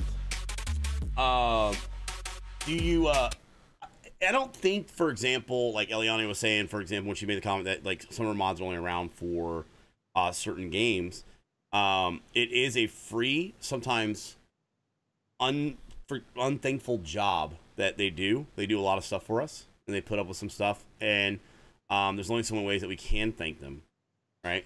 So that being said, we understand it. Matt and I have how many we have, like what we call mods, and we have active mods, right? The active mods know who they are and stuff like that. So when we have an opportunity to kind of like, I don't want to say reward, that sounds terrible, but like, you know, when we do like our anniversary throughout the year, at the end of the year of our stream, and we collect money up for it, we take into account active mods versus the non-active mods and what we divvy out. So let's see. Booms and Tats watch me when he plays games like Overwatch. That is true. However, if you have only a few mods, you need them for other games because of an issue. Let's see here. Hold on, let me catch up. Hold on. Do you see more benefits from raids? A lot of viewers that come back. Well, let me ask you that, Boom. So, because I have an opinion on it. What are your opinions on raids? First off, do you do them? You don't have to, but do you do them? Secondly, if we have enough people, like usually, like, because I don't watch my viewer count. That's something. That's fantastic. I'm glad to hear that. Actually, that's something people, you know, are on one side of the fence or the other. I don't watch it now. So every now and again, if I want to check something, I might open my dashboard. Obviously, then I will peek at it and I'll see. But it is what it is. So if we have enough people, Gabby will usually tell me. She'll say, "We have enough people for a raid. We should do a raid." I'm like, okay, fine. So at that point, I will go to my follow list and I will make a decision based on who's on. Now I have people that I am following because I enjoy watching them, you know, like Tim the Tatman. Yeah. And like Matt loves Tim Tatman. And like Eli and stuff. But I have people who I enjoy, or who I'm trying to network with. I'm not trying to network with those big streamers. Doesn't mean I can't, but you know that it's hard. It's really hard. And they don't have a notification up because I'm only going to send them 5 people. They're not even going to acknowledge that I sent them to them. And it's not going to do anything to benefit my channel. So I don't send, I used to, but it's like people are that big. If people want to find those streamers, they can.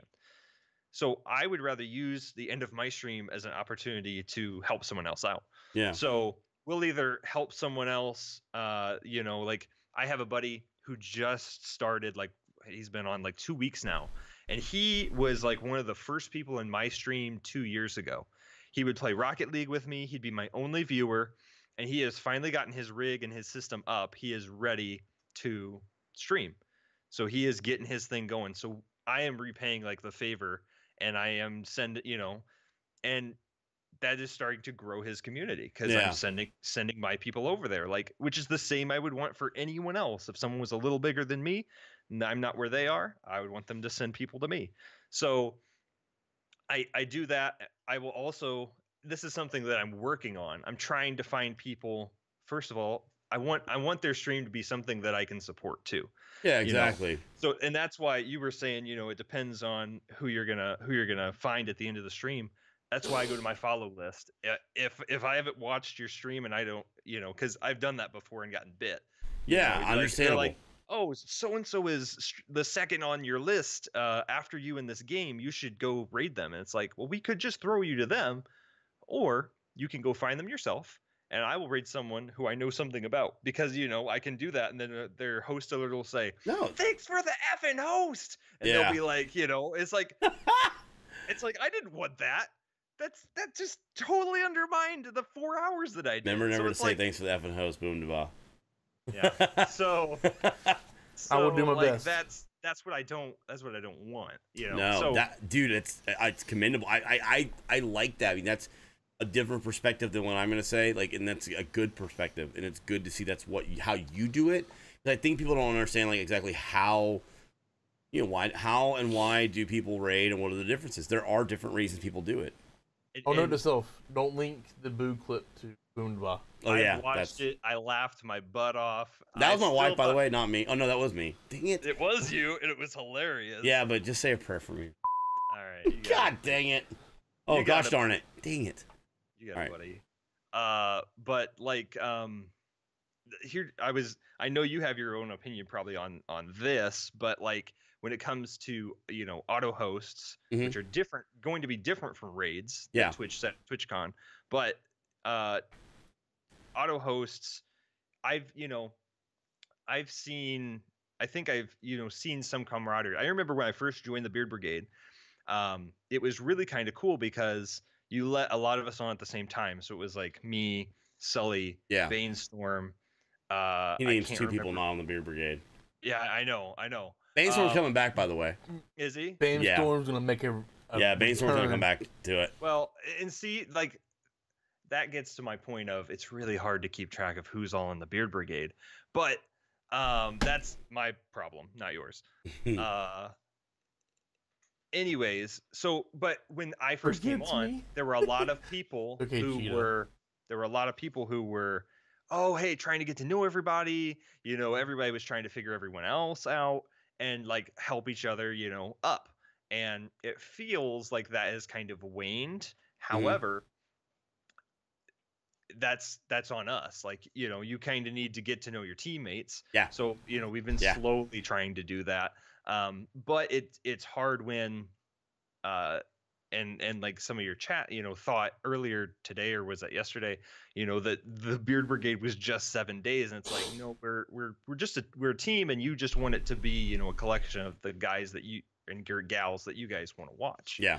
And getting that out, I think, helps, because I was so hyped when I'm like, I'm on a stream team. Yeah, it's awesome. And then, after the first week, it's like, well, what have you seen from that? And it's like, well, it takes time, but we'll still find hosts from other Beard, streamers, Beard Brigade streamers, and then things get blown out of the water. So if any of you are watching, let's continue to do that for each other. And I know that there are small niches within, because a lot of you guys play the same game, and it's really, really good to just send, because there's a lot of people probably in this chat 7 days. They're gonna watch someone that plays 7 days. And it's like, go for it. That's fine. But it's hard then for variety casters to say, it's not hard, but I can host you guys and be like, hey, go watch Beard Guys Gaming, let's get some love. But if people don't want to watch 7 days, then they're gonna maybe say hi, for me, and then they're going to bed. Okay. You can't, but you can't do anything about that. No, I know. I probably covered another 8 points. No, you did. You covered something I want to talk a little bit later on, and I think Beer Brigade would be a good conversation topic with you. That's one I'm not like, I'm always a little like, because people always ask us questions to ask that are like, I'm like, why do you make me ask that? But you actually hit some really good points, and I'm really glad because it'll give me a chance to bounce some things back and forth with you. But let's talk about the rating aspect. So I will say this. I gotta be careful how I say this. Rating helped us get partnered, okay? Being rated helped us get partnered. Now, I want to be very careful when I say that.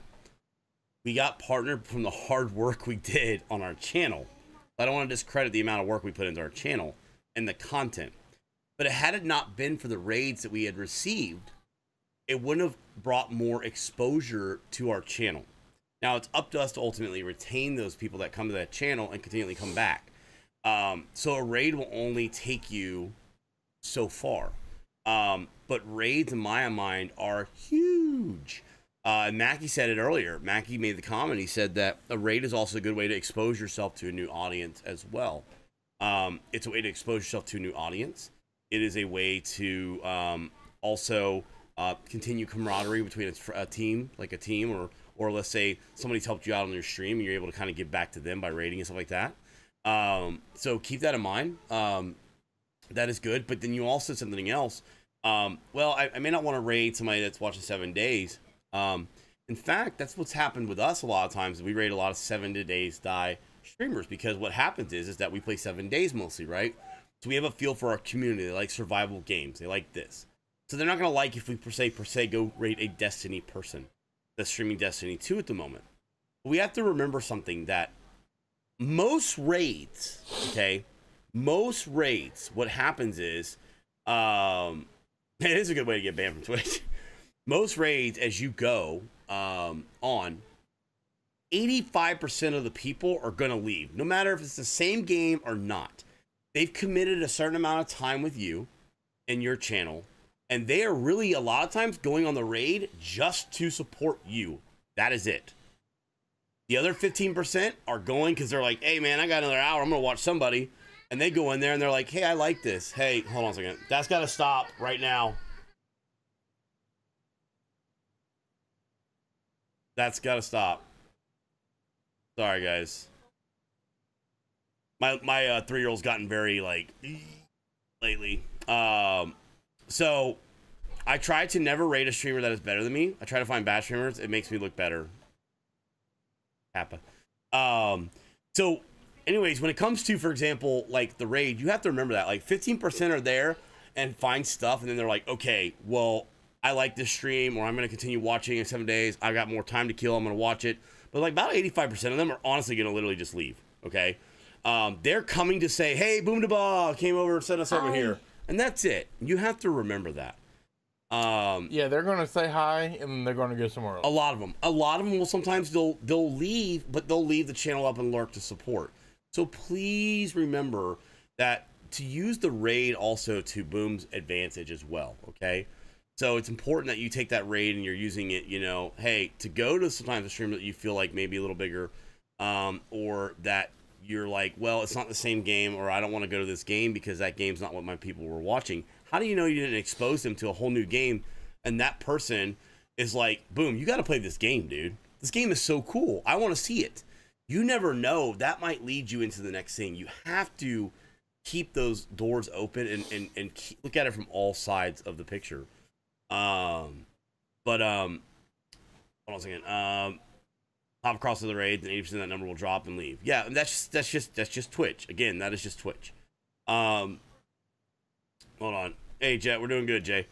I'll at least see if I fit in the community. There are tons of dinguses on Twitch that I can't stand to watch. Yeah, absolutely. And I'll commend you on this, and I will say this is a challenge. It's got to be a challenge for you. You're a specific type of streamer, right? So you have a community that is built upon, you know, obviously, you know, like a positive, family-friendly type community, right? So that is a challenge on Twitch. You can watch a channel for 10 minutes and nothing seems bad, and then all of a sudden after 10 minutes, that's when the F-bomb gets dropped or something that's really against what you feel like on your community. So that is hard to do. So your idea of like following someone first and then watching them and knowing them, I think that's a great way to look at it too. It's a great outlook as to how you raid your way. I think that's great. So that's a really cool thing. I don't want to touch on the Beer Brigade stuff yet. We'll talk about that in a little bit. Jay, I'm the third bearded guy.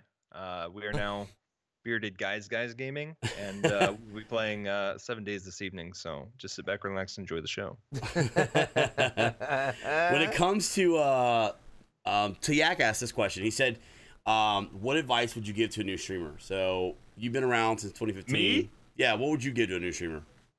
You're not a rookie, right? No, I don't feel like a rookie. But what's interesting Yes. about Hang on a second. We got to do nightly good nights. Come here. Yeah. Good Why night. are you brushing your teeth? Wow. Can you tell Boomdabah you're brushing your teeth?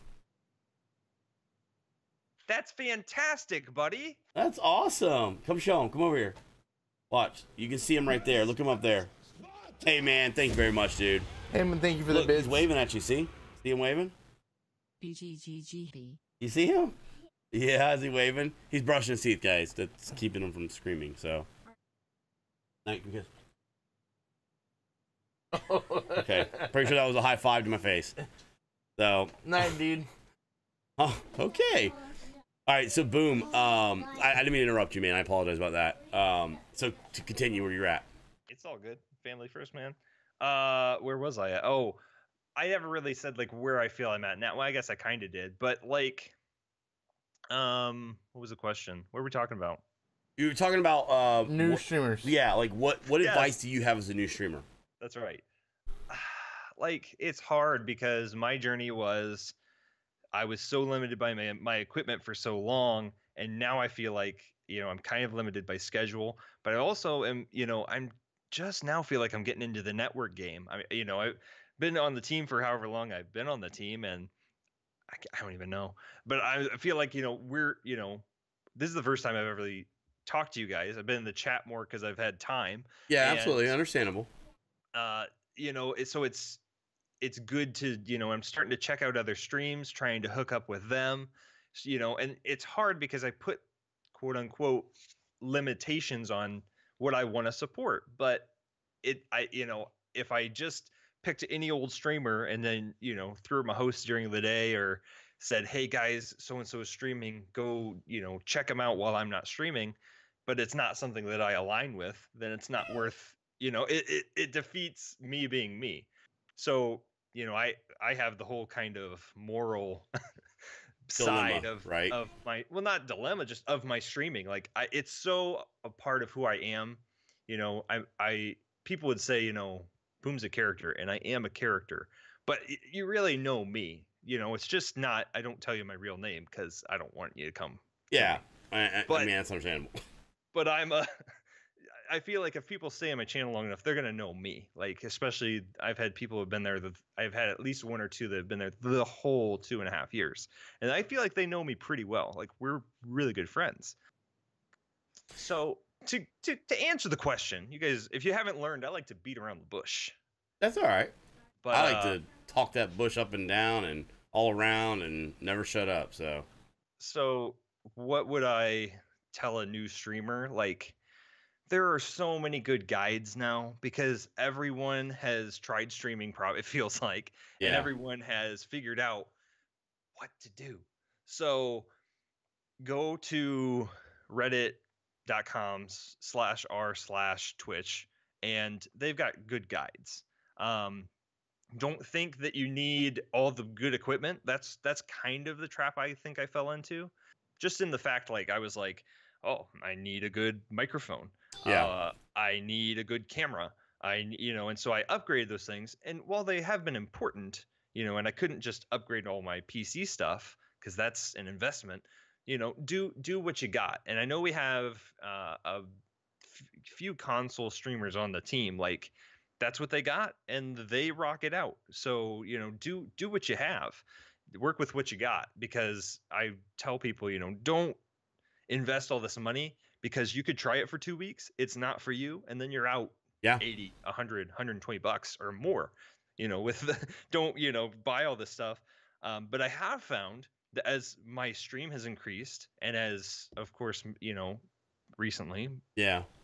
my revenue has increased, things on the stream can increase. Exactly. And so grow within your means. Don't think that, oh, I need all, don't think you need all this great stuff, because you don't. So I like to expand on that. I agree 100%. I think that's actually really good advice to approach. Matt and I approached it completely opposite of that, in the sense that we invested. We took $6,000 and said, okay, we're going to invest into this idea. Now, we're also 34 years old at the time, and 33, 34 years old. And it was like, okay, we make this decision. We go in, and we go in all the way, and we do it. And if it fails or it goes ever, then it's an investment we went into, and we lost it if it doesn't work. And that's how we approached it. And we set it up like a business from day one, and how we do the structure of the stream. But I think that, so it's an option. But I would say that a majority of times, what your advice is the best advice. Shake what your mama gave you. No, maybe that's bad advice. No, maybe that's bad. Maybe that was bad. Maybe it's work with what you got. It's what you said. So you started off on a crappy laptop, you said, one monitor, and you made it work, man. 2 years later, you're still streaming. Gonna be coming up on like 3 type years coming up. And that's the thing that I think that most people overlook. They kind of try to do too much right away. Like Stream Deck came out, we get a lot of people ask us like, oh, I'm gonna get a Stream Deck. I'm gonna get a Stream Deck. Good night, buddy. Get a Stream Deck. Get a Stream Deck. And I'm like, well, that is like extra, right? I think it's important that you try to make work with what you have and do the best you can. And while those things, you'd be surprised, the things like you said that you have, like your camera and microphone, so that they have helped. But then, it's not like you don't see this huge boost. Those are long-term gains over time, right? So, over time, you're gonna see gains from that. It's not big boosts in the beginning. Cybernetic asks, so sorry, already asked us, how much outside time of streaming do you spend on working your channel? That's a good question. I saw that. I don't know. I would say it depends on what you count. If you're talking about because there are sometimes I need to update the schedule, so I'll update the schedule. If it's a stream day, because I'm one of those guys that has a stream day and a non-stream day. If it's a stream day, I'm gonna tweet a few times to remind people I'm going live tonight. Even if it's the beginning of my day and I'm not on for another 12 hours, sometimes you'll see a tweet like, see you guys in 12 hours, I'll be there. So I'll do that. And I know you guys are working on your Discord. Discord has been huge for our community, because people can get in there any time of the day, and we can have conversations happening whenever. So how many hours do I spend chatting in Discord with my subs and my just people? Yeah. I'm not going to tell you, because streaming is about community, and it's about getting to know people. And if that's a way people, in tweeting, I'd say my Twitter game, not super strong. My Discord game, if I can get people in my Discord, snap, I got them. So I can't put a number on it. I would say if you're streaming 12 hours a week, you're probably spending at least, it depends on what you're doing, at least 2 to 4 hours outside of your stream working on your stream. And that includes tweeting, Discording. I have a sound effect, what do you call it? Board. I have a soundboard that I use. Yeah. And so I'm at the point currently, I feel like, I need new sounds. So my day off Monday is going to be spent finding sounds. Put it your stream. Yeah, working. I'm going to be on my day off. I'm going to be working on my stream, making alerts. So yeah, it just depends. So, okay. So you say you spend roughly a third of the time streaming. You spend about a third of that time outside of the stream, networking, something like that. At least. Okay. So for us, for example, we spent 20 hours a week streaming. We spent 20 hours a week outside. Okay. And that might be fair. I'm really bad at I could be doing it, it's not. even... No, but I was just answering the question, right? Everybody's different. Every channel is different. Okay. Every channel is different. I'm not saying there's a right or wrong. I mean, You're spending a third of your time networking. You have to understand, I know people that stream that do zero outside of their stream. Zero. But we put the same amount of time we put into streaming, we put into outside. I worked 40 to 50 hours a week and was married with 3 kids. And what had happened was that I essentially had to find time to make that happen. So instead of streaming those extra few hours, we left hours out that we could potentially be streaming to work on the outside. So Robotsky said this. He said networking. Networking is by far the greatest thing you could do on Twitch. It is a social platform. This is not a gaming platform for performance and how you do things. It is a social platform. People come here to be parts of communities and join and maybe check out a game, maybe check out some skills. But honestly, it is for a social platform. People want to come and hang out and chit chat. Let me explain to you guys from sales, when I did sales, this is networking. Do not do hollow networking. Okay? Don't go on a channel and follow somebody. Don't listen to Boomdabah tonight and then never go to his channel. Okay? That is hollow. That is not networking. That is name dropping. That is, making an appearance. That is not networking. Networking is developing relationships with people, right? People go to Harvard and Yale and to Ivy League colleges to join different social clubs and networking clubs in order to network and develop relationships. And some of them are for monetary gain and financial gain and stuff like that. Sort of for personal growth as well. Some do it for religious reasons, but you develop relationships, and relationships are very, very important. So, the idea behind this is to get to know Boomdabah so that you go check out Boomdabah. There might be people that at the end of the stream that are like, oh my God, that is so awesome. The guy has he's got a clean stream. He's a youth pastor. He plays a variety of games.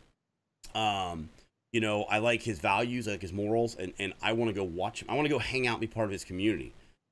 His meme game is strong. Apparently he does sounds. Maybe that appeals to you, and that's the point of this, is to get to know him. For some, that's maybe a social network you don't want to be involved in, and that's fine. That's the beauty of Twitch. That's how it works. So if you are, let's see, I think a better question is, if you're new and trying to grow your channel and viewer base, how much time would you recommend spending on your stream and prep and so forth personally? I think it kind of goes, Rio, we kind of answered it, and I think it kind of goes with the fact of, it really depends. Matt died. Sorry, Matt. I think it really depends on, really what you're trying to accomplish, right? So if you're trying to approach it as a job, then you need to invest time into it as a job. If you're trying to approach it as a hobby, then you invest into it as a hobby. You have to do it what you feel fits your channel. There's no answer for that specifically. That's a hollow death, Matt. Hang on a second. Satisfied with yourself, but not so much time that you burn out on streaming, even when you're not streaming. I always think of one person when you talk about hollow networking. Hold on a second. Let's see something. Boom, say something in the chat so I can click on you. Okay. Sorry, I'm catching up on the chat real quick. Yeah, while you're catching up in chat, Rye said, Ryo Kent was saying, if you're new, how much time would you recommend spending on stream and prep and so forth? And maybe we answered that, but I think if you're gonna do a stream, and you're going to put more than half of your butt into it, I think that you need to get it set up. So I think you need to go to other streams. I think you need to figure out your Twitch panels. I think you need to figure out your OBS. I think you need to figure out your audio. Spend however long it takes you, a week, 2 weeks, 3 weeks, 2 months, 2 years, depending on who you are. If you're like, I want to stream, but I don't have the system, do whatever you got to do to get to a place where you can stream. For me, it was figuring out how to not make my laptop overheat. Just work with what you got. You need to work on all your stuff, and then you can start. And don't expect anyone to be there for the first one unless it's grandma, but just start and then keep rolling. Because I think you need to. So I come from the camp that I want my stream to look as professional as possible. It within my power. Yeah. I can do as much as I can, and someone's still gonna come up from somewhere and be like, "Stream's crap, bro." I'm gonna be like, "Okay, well, I worked really hard on this, so please don't break it." Oh yeah, But Ivy Hill, you're fine, dude. Link it, dude. you can't help what people are going to, do. So I want my stream to look the best it can. So I'm going to spend however long it takes. If I'm implementing something new, I'm going to get it all together. So hopefully, I'm not spending stream time in front of people, doing this, doing that, because when I'm live, when you're live, people want to see the game and they want to see you. They don't want to see you tweeting for 20 minutes. They don't want to see you, you do all that before. That's why you have an intro. You tweet, I agree. You get your Discord ready, so yeah, from me, I'm trying to make it look the best it can with what's in my power. Yeah, you're good, Ivy Ho, man. No problem, man. Ivy Ho is another Beer Brigade member, man. Good to see you in here. So I'm a big brand guy. I'm very big on having a brand and the way it looks and taking pride in what you do. I think that it goes a long way. If you're starting out streaming, I think it's important to look at the people around you that are successful and look at them and say, not what can I do to be them, but what are they doing that works for them? And what can I do to make it work for me and make it unique at the same time without losing my identity? So let's pick like 2 streamers out, for example, real quick. Let's take Dr. Disrespect again. We talked about him tonight, and we talked about Co Carnage tonight. Both of those guys do a lot with branding. Take the Doc and strip him of all of his stuff. What do you have? You have a super nice guy that's really tall. Okay? You don't have that persona, though. The Doc came out full-fledged with his image and his thing. He is a character type. He's a character streamer, just like Burke Black. They do very well with that, but it's a whole package. It's not a half-butt pirate, right? It's not. The Doc doesn't halfway go in with what he does. He has the thing that he does all the way, okay? You take Co Carnage. Every single game Co plays, his alerts and all of his stuff changes to the style of the game. Every single game. It takes time, okay, and effort. And the point is that these guys are successful, right? So you look at that and you say, well, what is something in common that they have? Doc is not like Co, and Co is not like the Doc. But they work very hard on branding, right? And what they present and the production value. I will preach consistency, and I will preach productive value so much. Yep. So I think it's really important, the amount of time you put into it. Now, I see some people that sit back and say, I'm trying to figure out what I want to do, how I want to do it, and they never get around to stream. That's a mistake too. You got to do it, right? Don't let that hold you back. But please don't think that if you just start streaming that everything's going to fall in your lap and it's going to happen. That's just not how streaming works. It is like anything else. You're in a very big sea, a lot of fish, and you could be one of the best guitarists out there and be playing at bars every weekend and never get discovered. And could arguably the greatest guitarist of all time may have yet to be discovered, or may never be discovered because they're already dead. That's just how this works. A lot of luck and happenstance and chance, but there are things you can do to better your odds. It is, Jester. Okay, it is. So it's funny you say that because specifically like the networking, I worked in sales for 10 years, had a good career. It was a good job, made good money, had a lot of benefits and a lot of things going for me. But the thing is, it's the same thing as in this place here. It was all about networking and knowing people and who you are and who you get to know and how it works. There's no lie that people at Twitch gravitate to the same type of people, or there are different styles, but they gravitate to those people that are going for it, doing the extra stuff, trying to make it. You don't see the person that's sitting there in the dark that doesn't do anything for the stream, that has audio sounds like this and blah, blah, blah, blah, blah, or cutting in and out, making it big. This just doesn't happen. Joe Matt, very proud of you guys. Job career is perfect for Joe. He loves the people in his crew, and both of them matter true genuine people. Thanks, Whacker. I know Whacker in real life. I worked with him for many years, so Whacker knows how passionate I am about this. Stay. Don't jump to the hoops for no one. Be you. Don't. Yeah. So sometimes I find that's a mistake people make. They'll kind of jump. They'll be like, go out of the way because that one person's there, and they almost bombard them. that's what I was talking about, getting stuck in that trap early. Yeah. You get some people coming regularly, and you throw all your eggs in that basket for those people, and then they might, something happens. They're not around anymore, so you have to take back the pieces of your heart that they stomped on and broke, tape it back together, and find new people. Yeah. And Gaming Droid, it kind of goes with what you were just saying too. To shorten what you just said, you got to troll your channel. If somebody's toxic in your community, just remove themselves from it. That's it. Super easy. Don't make a spectacle of it. I see some people that make things into this ginormous thing. I have literally seen people. Aviary, much love, brother. How was your stream, man? I have seen some people that have had an issue with another person and make a ginormous spectacle of it and have written articles and things on it. There is no need for that. Just remove that person from your life, your community, and move on. Right, sweetie. Move on. You know what I mean? There's just no point. There's so many people out there you're gonna meet. And I'm gonna put Boomdabah on the spot a little bit, or say something that I don't know. I'd be interested to see his thoughts or whatever. It may not even be any kind of thoughts, but you had talked about like the diversity of the team and stuff like that. Good man, good Aviary. Our team, we have a few people on it that are really, like I said, polar opposite of you, right? And so one of the things you looked at, you said there are people that you get to know. So networking's got to be kind of hard. Got to be kind of hard with having a team that has so many different people on it, right? Matt and I aren't going to put anybody on here that we feel is harmful to the Twitch image or community, right? One of the main goals is you have to abide by TOS rules. So while we have people that are very, can be very crude and all that, that's what their channel is built upon.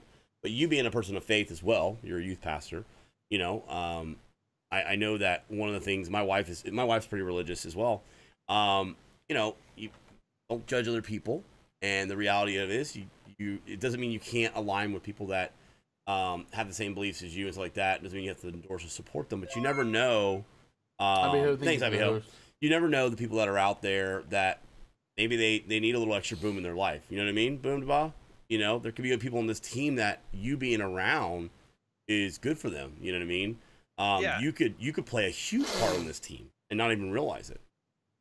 And I hope that, and yeah, I hope that people aren't watching this thinking that I'm a prude, because I have someone I network with really closely. He hasn't streamed it a bit, but like he was with my channel from the beginning, and like he watched Twitch for years, and then he decided, I'm gonna get a stream up and I'm gonna do it my way, and he has supported me like really, really well in a lot of ways. And it's like, yeah, so I tell people like, hey, we're gonna go raid, or we're gonna go host this person. They have a mature channel, it's 18 plus. Hit that mature command when you get in there, because it's gonna be raunchy, but I want to support him because he's supported me so much. So at least go check him out, and if it's for you, great. If it's not, I'm sorry. And just kind of leave it at that, and there, Twitch is Twitch. There's 1,000 different people on here with, different ideals and everything, everything's different. So while it is hard to find people to align with, I agree. Like, I want to be, and this is what Mrs. Boom, tells me, like, you got to be the light. And well, that's what they teaching that, Well, they do, but I think that, and that's what I tell my chat. Not and I use it as a tool to, I gotta figure out how I want to say this, because I don't want people to think. No. Say you, be you. We'll make sure we're opening, right? I don't use my platform on Twitch for. What I use it for is to make people's days better. I use it to inspire people. So I want people that if they're having the crappiest day, I want their day to be 1% better because they came to my channel, because I can lift them up and make them feel better. That's what I'm trying to accomplish. I'm trying to make that's a good reason, a brighter place. you know, and that's the worldly way to say it, quote unquote, but that's what people relate with. People understand good vibes and positivity. So I don't have to get caught in all this, you know, mumbo jumbo, even though I know that I, you know, want their souls to go to heaven. But I'm not Yeah. gonna tell people that first day out, because then, you know, being on Twitch, it's really hard place to evangelize to people, because they're gonna be like, they're gonna shut you down. That's the world. So I would rather be on Twitch and let people get to know me, have a relationship, so that I can make their day better, and then go from there. That's where I'm at. It's awesome, So dude. doing it for the glory of God, one day at a time. That's where I'm at. Guys, so let me say this again. Thank you to Boomdabah, first off, for being on the team, because you added diversity to the team that is so good. And you know, first off, without spotlights, I don't think we would have gotten to know, you know, Boomdabah like we have now. And the idea is to continue to keep growing and knowing. But I mean, the diversity you guys have seen so far with the 3 streamers, and good God, the streamer we're having next week. Oh, boy. You know, I mean, that is gonna be like, you guys are gonna be like, you went from evangelizing, bringing people closer to the light, to literally burning them with fire and brimstone.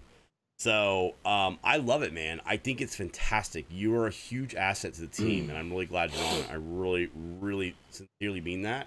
The things we're learning tonight, if anything, really just kind of make me feel even prouder to know that you're on the team. So I mean that.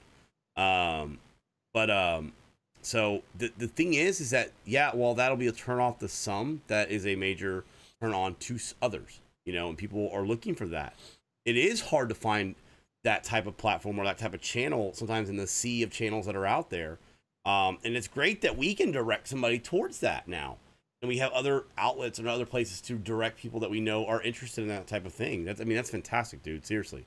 So fully embrace that and keep doing what you're doing. That is amazing. And I would say communities on Twitch have helped too, because there's communities, you know, there's at least one for family friendly streamers. They have rules, and I'm under that most of the time, because it's like, yeah, I do that. Yeah. So that's helpful too. I'm hoping to, you know, I've only done that for like a week or two now, so I'm hoping to see, you know, help from that too. Well, I think that's fantastic, man. I think that's great. I guarantee you, man, I don't know if you've reached out. You might want to look in to see if there are any other stream teams too that fit that profile as well. I know, for example, Cybe plays games. Are you familiar with him? No. I know that he is on a clean stream. There's actually a stream team that he's on that's a clean channel. I think it's called Team Clean or something like that. It is literally it's a very small team, because there's not many clean streamers out there. But it might be a stream that you find that's a channel, it's a team that you would fit also as well. That's a great thing to reach out to, man. So if you're interested in that, I could put you in touch with Cy to learn more about that, because he's a great dude. Sure. He's a great dude. So look at that, guys. I'm even trying to getting Boom on more teams while we're talking about our team. Very few friends. Like I said, Matt and Joe, my friends. I know they're streamers, but they're genuine guys who actually care about the community. I give Joe a ton of shit, but that's how I am. You just made me cuss in front of him. I feel bad now. They're great guys who deserve everything, and they have more. Dude, now I'm going to feel that way. You have to understand that. No, you don't have to feel that way. I'm going to, though. No, you're fine. Let me go grab some more water real quick. Yeah, you're good, man. You're good. We're going to hit him with the hard questions next, the Beard Brigade question. So if you guys get any questions in the channel, please make sure that you guys are asking us what they are, so we can ask him as well. I do want to say this, though. Keep in mind that Boomdabah is part of the stream team. If you've not followed him yet, please make sure that you guys are giving him a follow. This is his channel right there. Give him a follow and check him out. Please, if you are interested in like a cleaner type stream, that is a great stream to go to. I would love to see some more support. He's trying to get to 1,000 people. He is currently sitting at, let's see where he's sitting at right now. He is sitting at 934 people. So we are trying to get him to 1,000. So please, that'd be really awesome. I'm truly impressed with this part of your programming schedule. This is a great spotlight. Jester, I mean, the thing is, can you do push-ups? I can, but not tonight. Yeah, Jester, I mean, that's what we wanted to get out of the spotlight. You know, I would love to see the spotlight grow. You know, so I would love to see it develop further. We're wanting to have, you know, developers on. We want to have people that are outside the stream team on, and kind of have it, you know, grow. So, essentially, it's almost like a podcast, but with live. We're on a talk thing here. So it's really good. We appreciate you guys supporting our team members as well. These are great guys. These are all different guys and girls. And we really, really appreciate you guys hanging out and doing it. Big or small, no other casters are your competition. They're your coworkers, and together we can all grow and be a big family. Yeah, I mean, I hear some people preach that too, IBHO. Remember this, okay? I don't want to discredit what you just said, but I also hear some people literally say that line verbatim. The way I look at it is this. You want people around you to always be successful. So push people up, right? Help people. Push people up. Make people successful. Don't be jealous of people's success. Continue to praise them for the successes, right? You know, we all are, in a sense, in a competition in the fact that there are people, a certain amount of people coming into 7 days, watching 7 Days to Die, and there are X amount of channels doing it, right? The reality of it is that you need to not try to take away from others. You're just trying to build yourself and your channel. That's the way I feel about it. You build your channel, okay? And do the best that you can do. It's not about trying to be better than this person. It's trying to better yourself. If you're constantly trying to be better than this person over here, you're never gonna grow, you know? You need to be better for yourself and your channel and your community, and then it'll happen over time, you know? If you're driving down the road in your 4-door canoe and one of your wheels falls off, how many pancakes does it take to shingle a doghouse? 42. The answer is 42. God, that's literally what Arkham said. 42 the answer to all these? It is the answer to life, the universe, and everything. I didn't even know that. Wacker, you're keeping the score a lot closer than I am. Boomdabah, your current goals will hit 100,000, but what do you actually feel about goals in general? Are they a source of pressure or stress when you fail to hit them, or do you find chasing the number pleasant? Ooh, that's a really good question. It is a good question. I have a lot to say. Oh boy, I do too. So this will be good. I've been in hot water and cold water with the goals gaming droid. I would say I got to 700 based on goals, because it was for the long time it was the unturned community, and they thrive on goals. So they want to see that follower alert. They want to see that number jump. So, you know, I remember, I think it was Christmas of 2015. I was trying to get to like 250, and then crazy enough, last winter I think we were trying to get to 700, 800. So yeah, that was like a year. So let me tell you how I feel about goals now. I don't really use them, because now I understand. You're like, you don't use them, you hypocrite. You said room to 1K. Well, yeah, 1K for people is huge. It's a milestone. Maybe not a goal. It's a milestone. People want 1K followers, and they want to stay at 1K followers. Because like I hit 800 like 9 times. No joke. I hovered at 800 for like ever. No, I'm not a Twitch partner. I'm a Twitch affiliate, and proud of it. So I don't really do like sub goals. Don't do them. I've had subs for like 3-4 months now. Don't do sub goals. Bit goals, don't do them. You want to know why? Because I'm not a sellout. I don't do it. Don't move. I'm sorry. Do I have merch? Yes. Can you buy said merch? Yes, but I'm not a sellout. I don't do that kind of stuff. Here's the thing. When it comes to like revenue on Twitch, like I still do it as a hobby, and doing it 12 hours a week shows like I'm still doing it as a hobby. I can't fully commit to it because I have a 40-hour job and stuff and things. So I don't do it for the money, and I'm not. When it can support me and Mrs. Boom and Boomdabah, then, you know, and I get to go full time if ever, fantastic. Maybe then I will start focusing on the money, but I don't. And you know what happens when I don't focus on the money? It's weird. More money pours in. How does that work? Anywho, people are weird in my channel. They think it's funny to throw money at me. What was the question? What's up, Floppy? All right.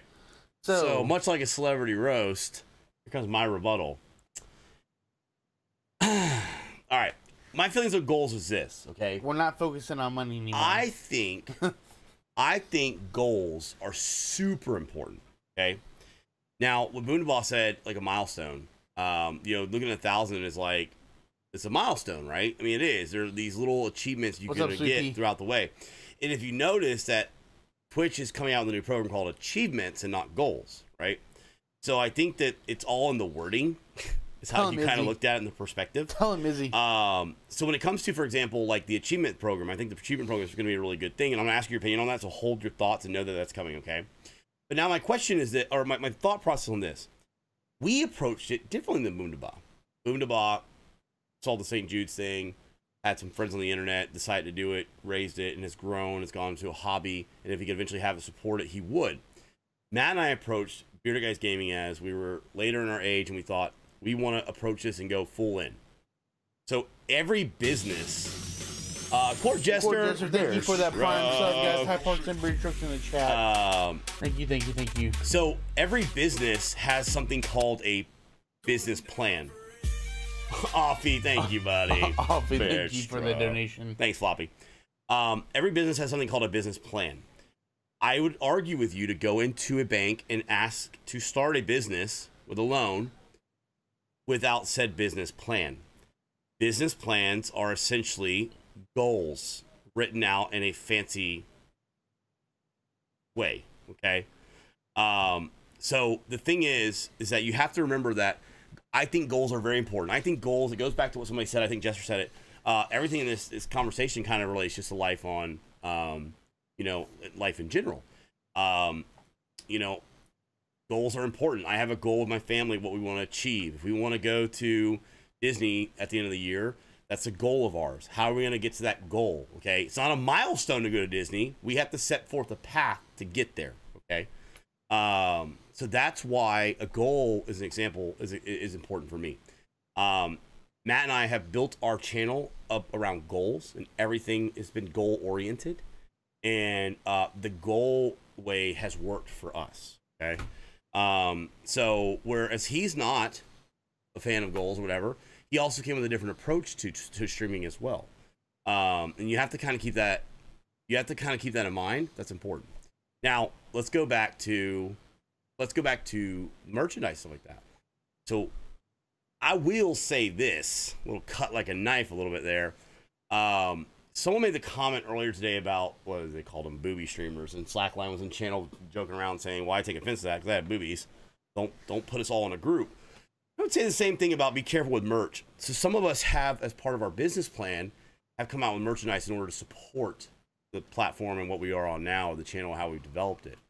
And sometimes, for example, like the Game Wiz button, we toss back and forth about getting the Game Wiz buttons, you know? Do we get a Game Wiz button? Do we not get a Game Wiz button? Do we get a Game Wiz button? Do we not? We thought, no, we don't do a Game Wiz button until we get partner because I don't want anybody to donate to me until I become a partner. And people approached us and said, it's not about you, it's about us. We want to support you this way. We would like to do this. So that's how you have to kind of think of it sometimes. So when it comes to the merchandise, people sometimes come to you and say, hey, I would like it, right? It's not a sellout moment, okay? But it is about that brand or that thing. Boomdabah's proud of, for example, his name, his channel, and what he's worked for and what he's done. There's nothing wrong with being proud about a merchandise you come out with. There are people that are interested in getting it. Do you know who's most proud about the merchandise? I'm most proud about it. I'm most proud that when I go out, I can wear this. Wait, there you go. And I can talk about it. And it's a conversation piece. It helps to grow the channel.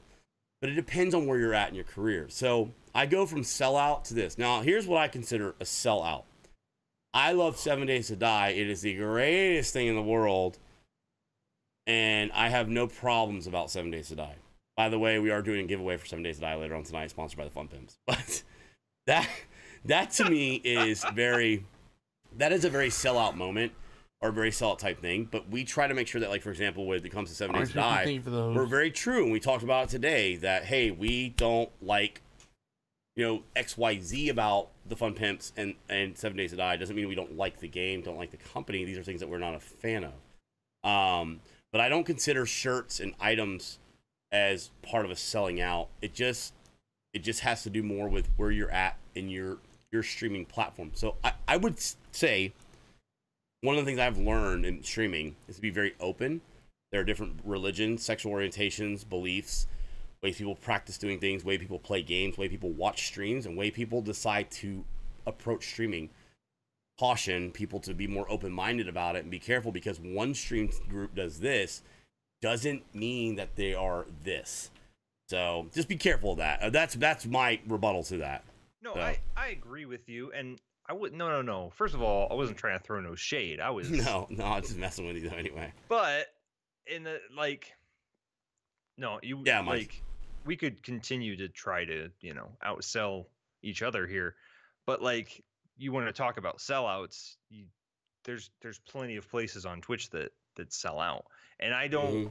When I say that I don't sell out, all I mean by that is like I don't do it to have bits and tips and money come through the door every single stream, because that's not what it's about.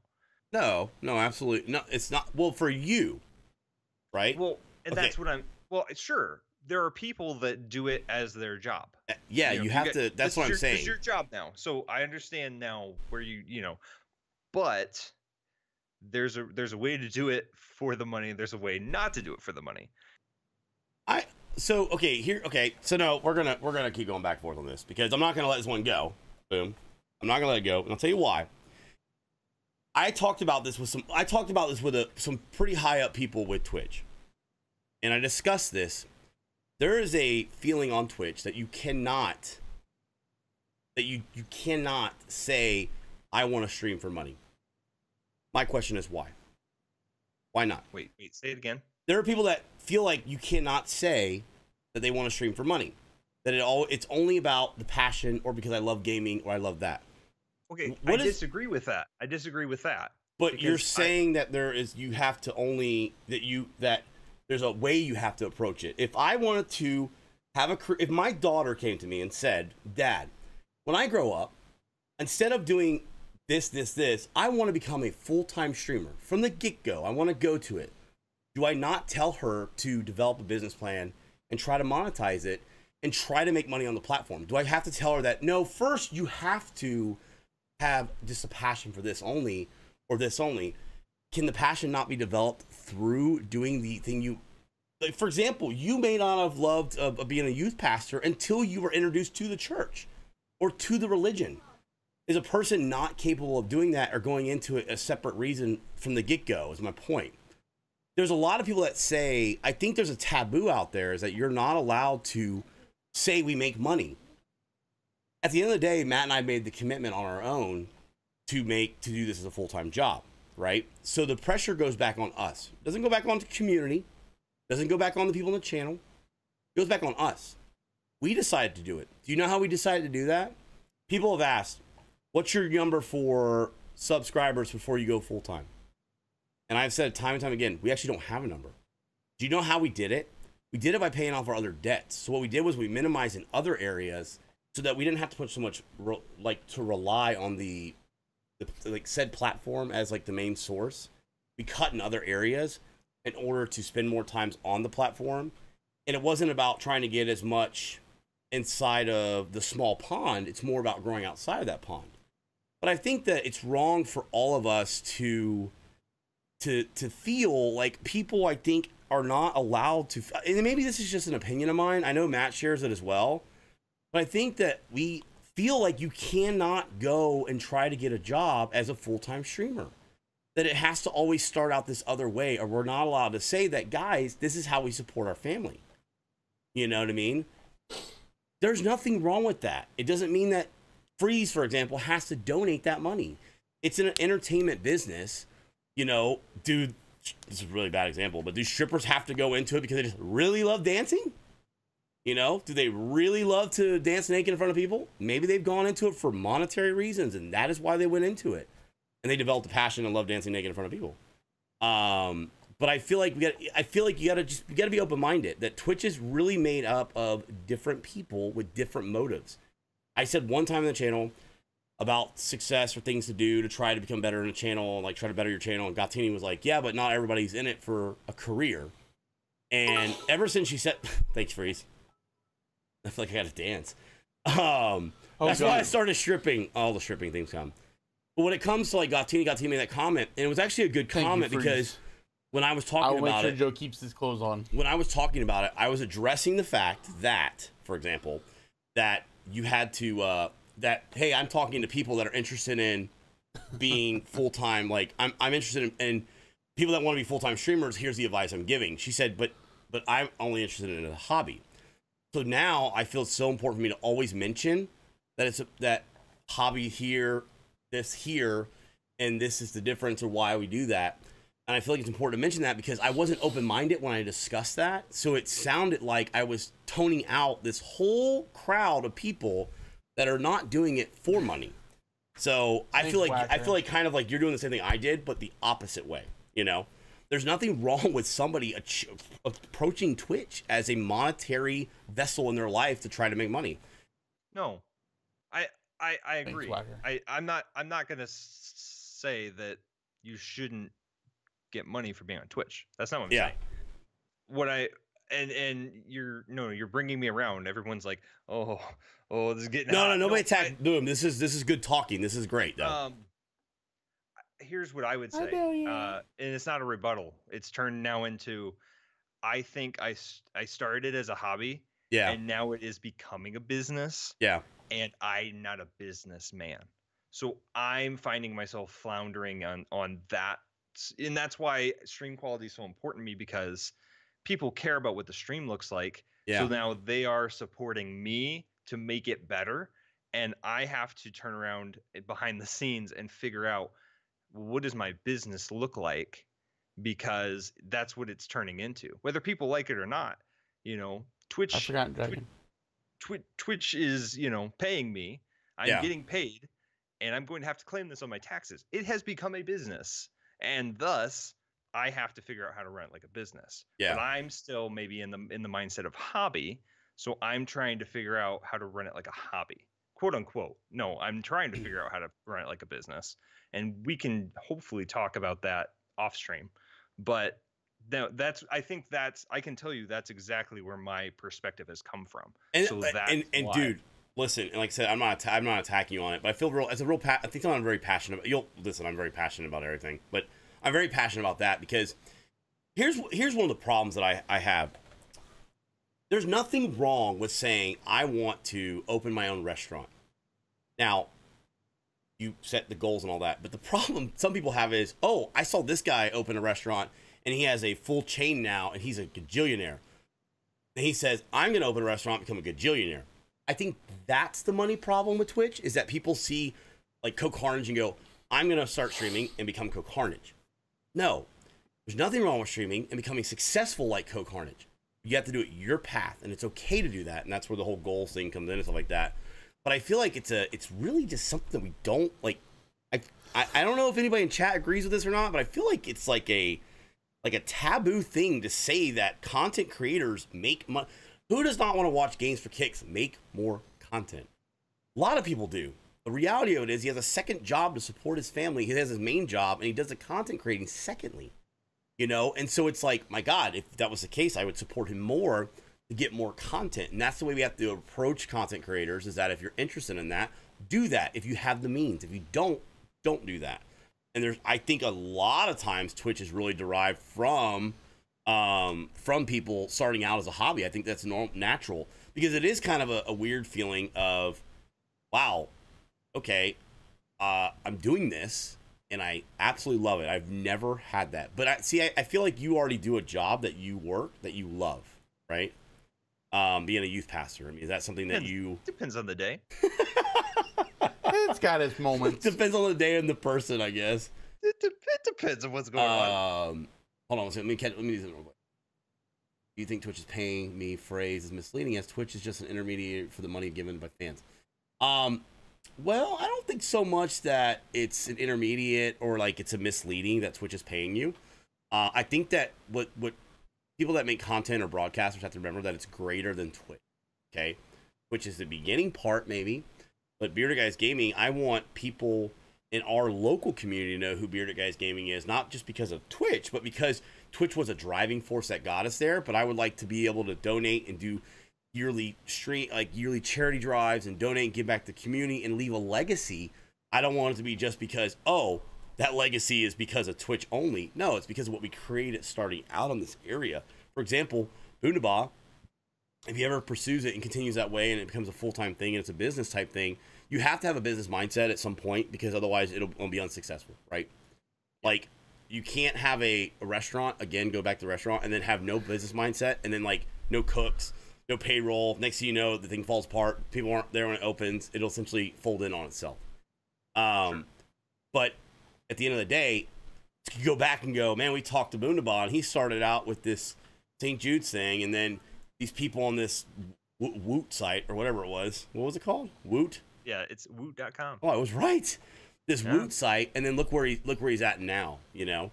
But it's about growing you as a person and your brand in general, you know?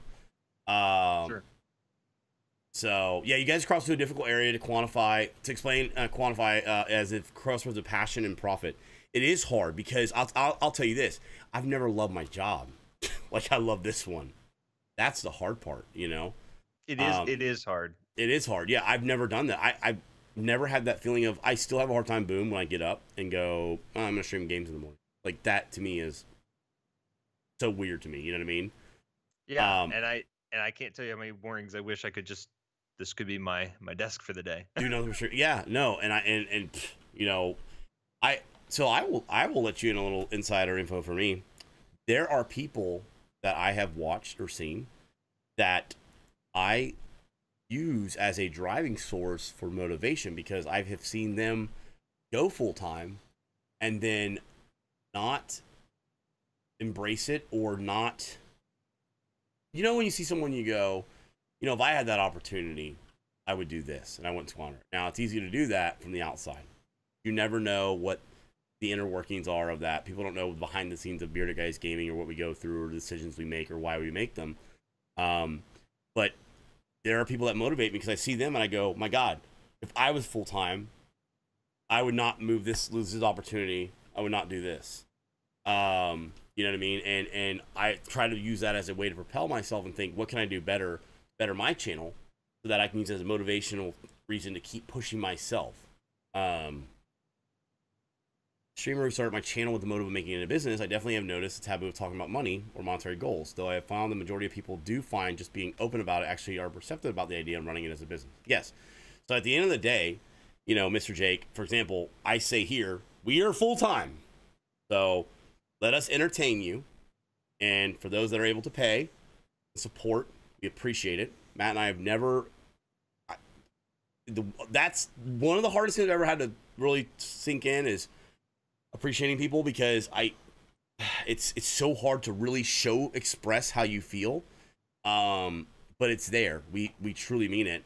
But I don't like that it's a taboo subject, because I look at, like, my children. I have 3 kids who are all very big into video games. They're not into hunting. They're not into sports per se. They like video games. They see their father do it.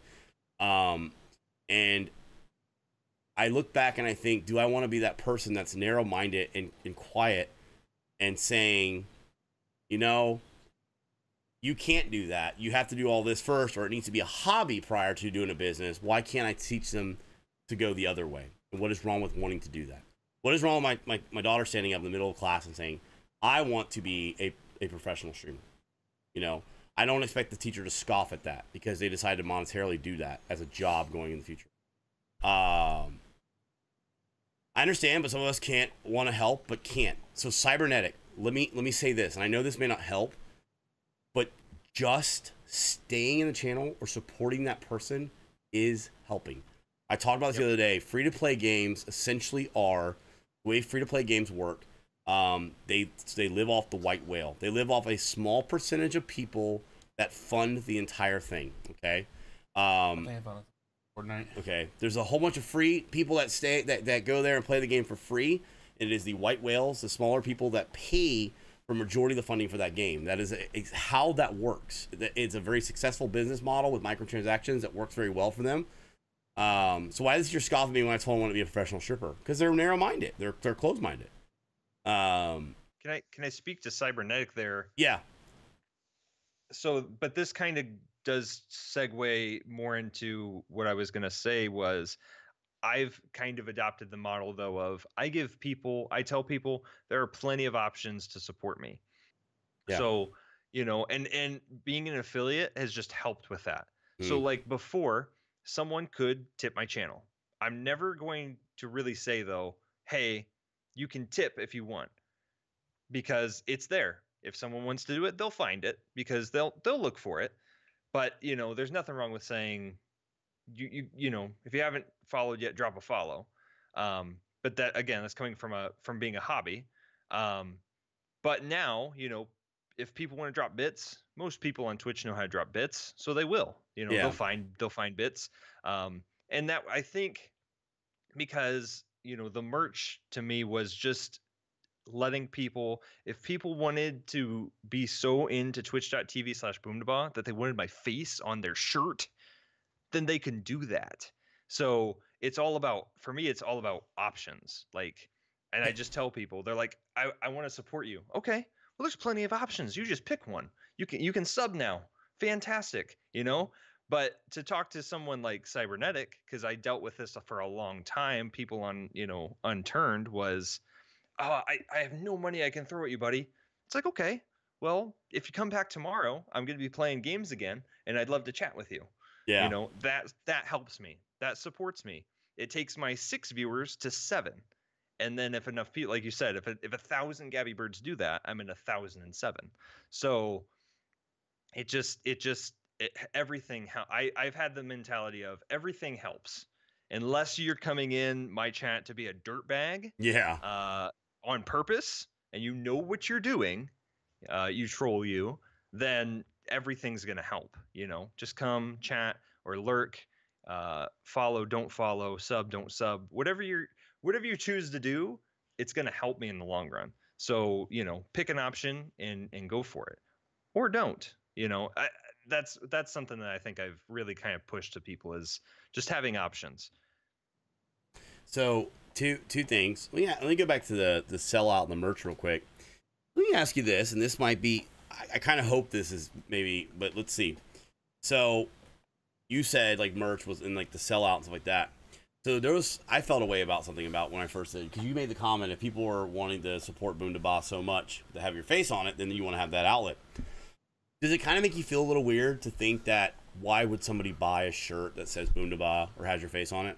Is there any party that maybe feels a little weird about that? I asked that for a specific reason. Maybe instead of setting it up like that, I'll say why I asked that. That's how I felt. Here's the thing.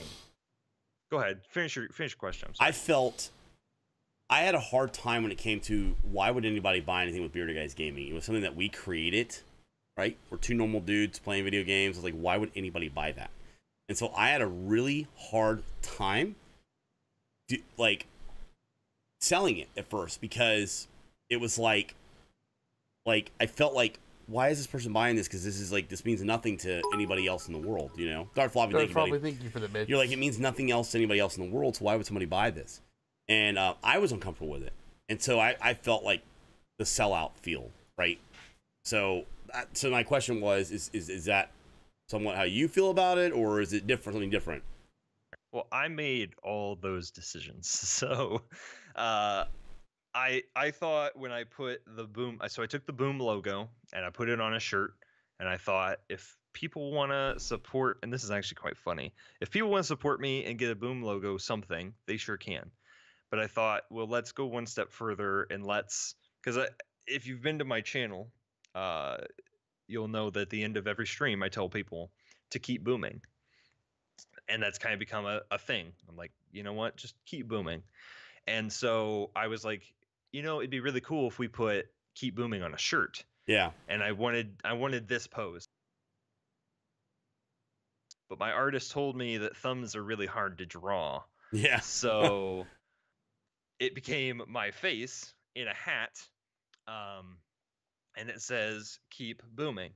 And so I'm like, if people want that, you're fine, Gabby. If people want that, good for them, But so we decided, well, we should probably get some shirts to see how they look.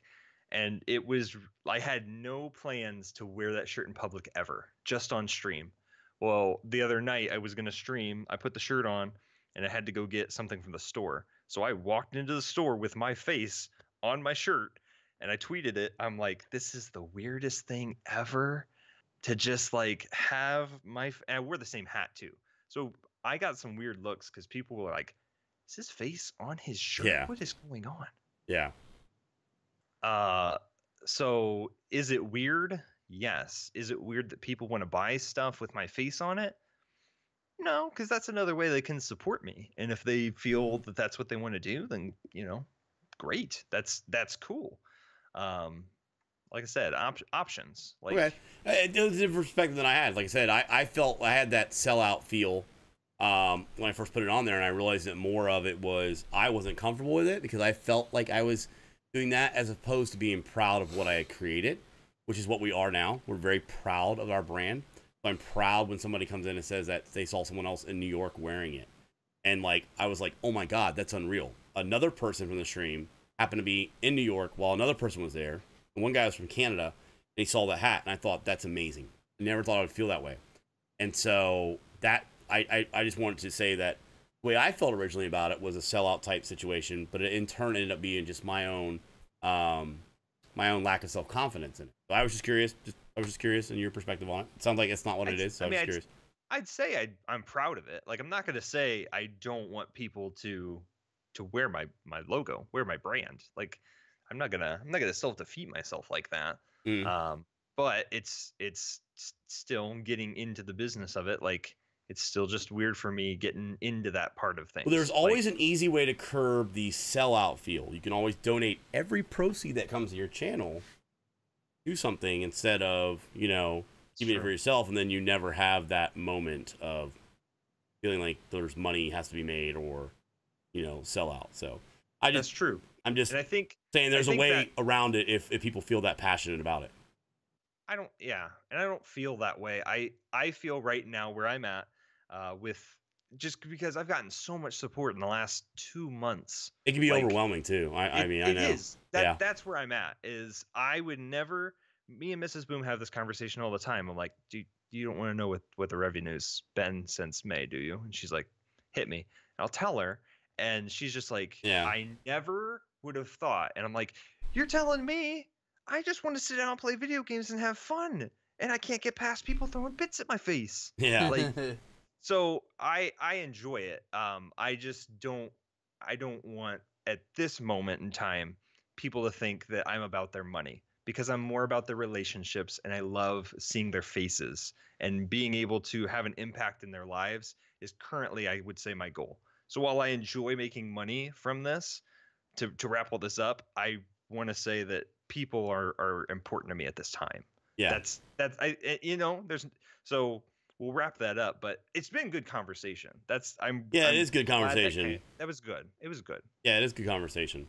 So to get off that, I want to ask you this, to kind of go back to Cybernetics question. Let me propose this to you. If I said I would give you 20 more subs right now, okay? Mm-hmm. Which equates to $100 extra revenue in your stream. Actually, it doesn't. Sure. 50 subs. Oh. Okay? Yeah. Say I give you 50 subs right now, Boomdabah. I'll give you 50 subs for the next month, or 2, or 3. That's financial gain, right? So the question was, Cybernetics said, but some of us are tight or can't, and blah, blah, blah, blah, blah, and I feel like I want to, so I don't like the donation bars because I feel like I can't. Okay. So I'm going to propose this to Boomdabah. Boomdabah, I'm going to give you 50 more subs for 6 months. Or I'm going to give you for 6 months 100 extra viewers in your channel with no subs. Which would you take? 100 subs in your channel every day for 6 months, or 6 months of 50 subs at $100 a month extra gain. What to you would you take? I'm a visual. I have to write this down. That's $600. In 6 months, I can give you $600 cash money based on subs, so less viewers, but $600 worth of money, okay? Or I can give you 6 months of zero money, but 100 viewers in your chat. What is of greater importance to you? That's a good one. I like that. To me, I mean, most things are open-ended, open questions, and open for everything.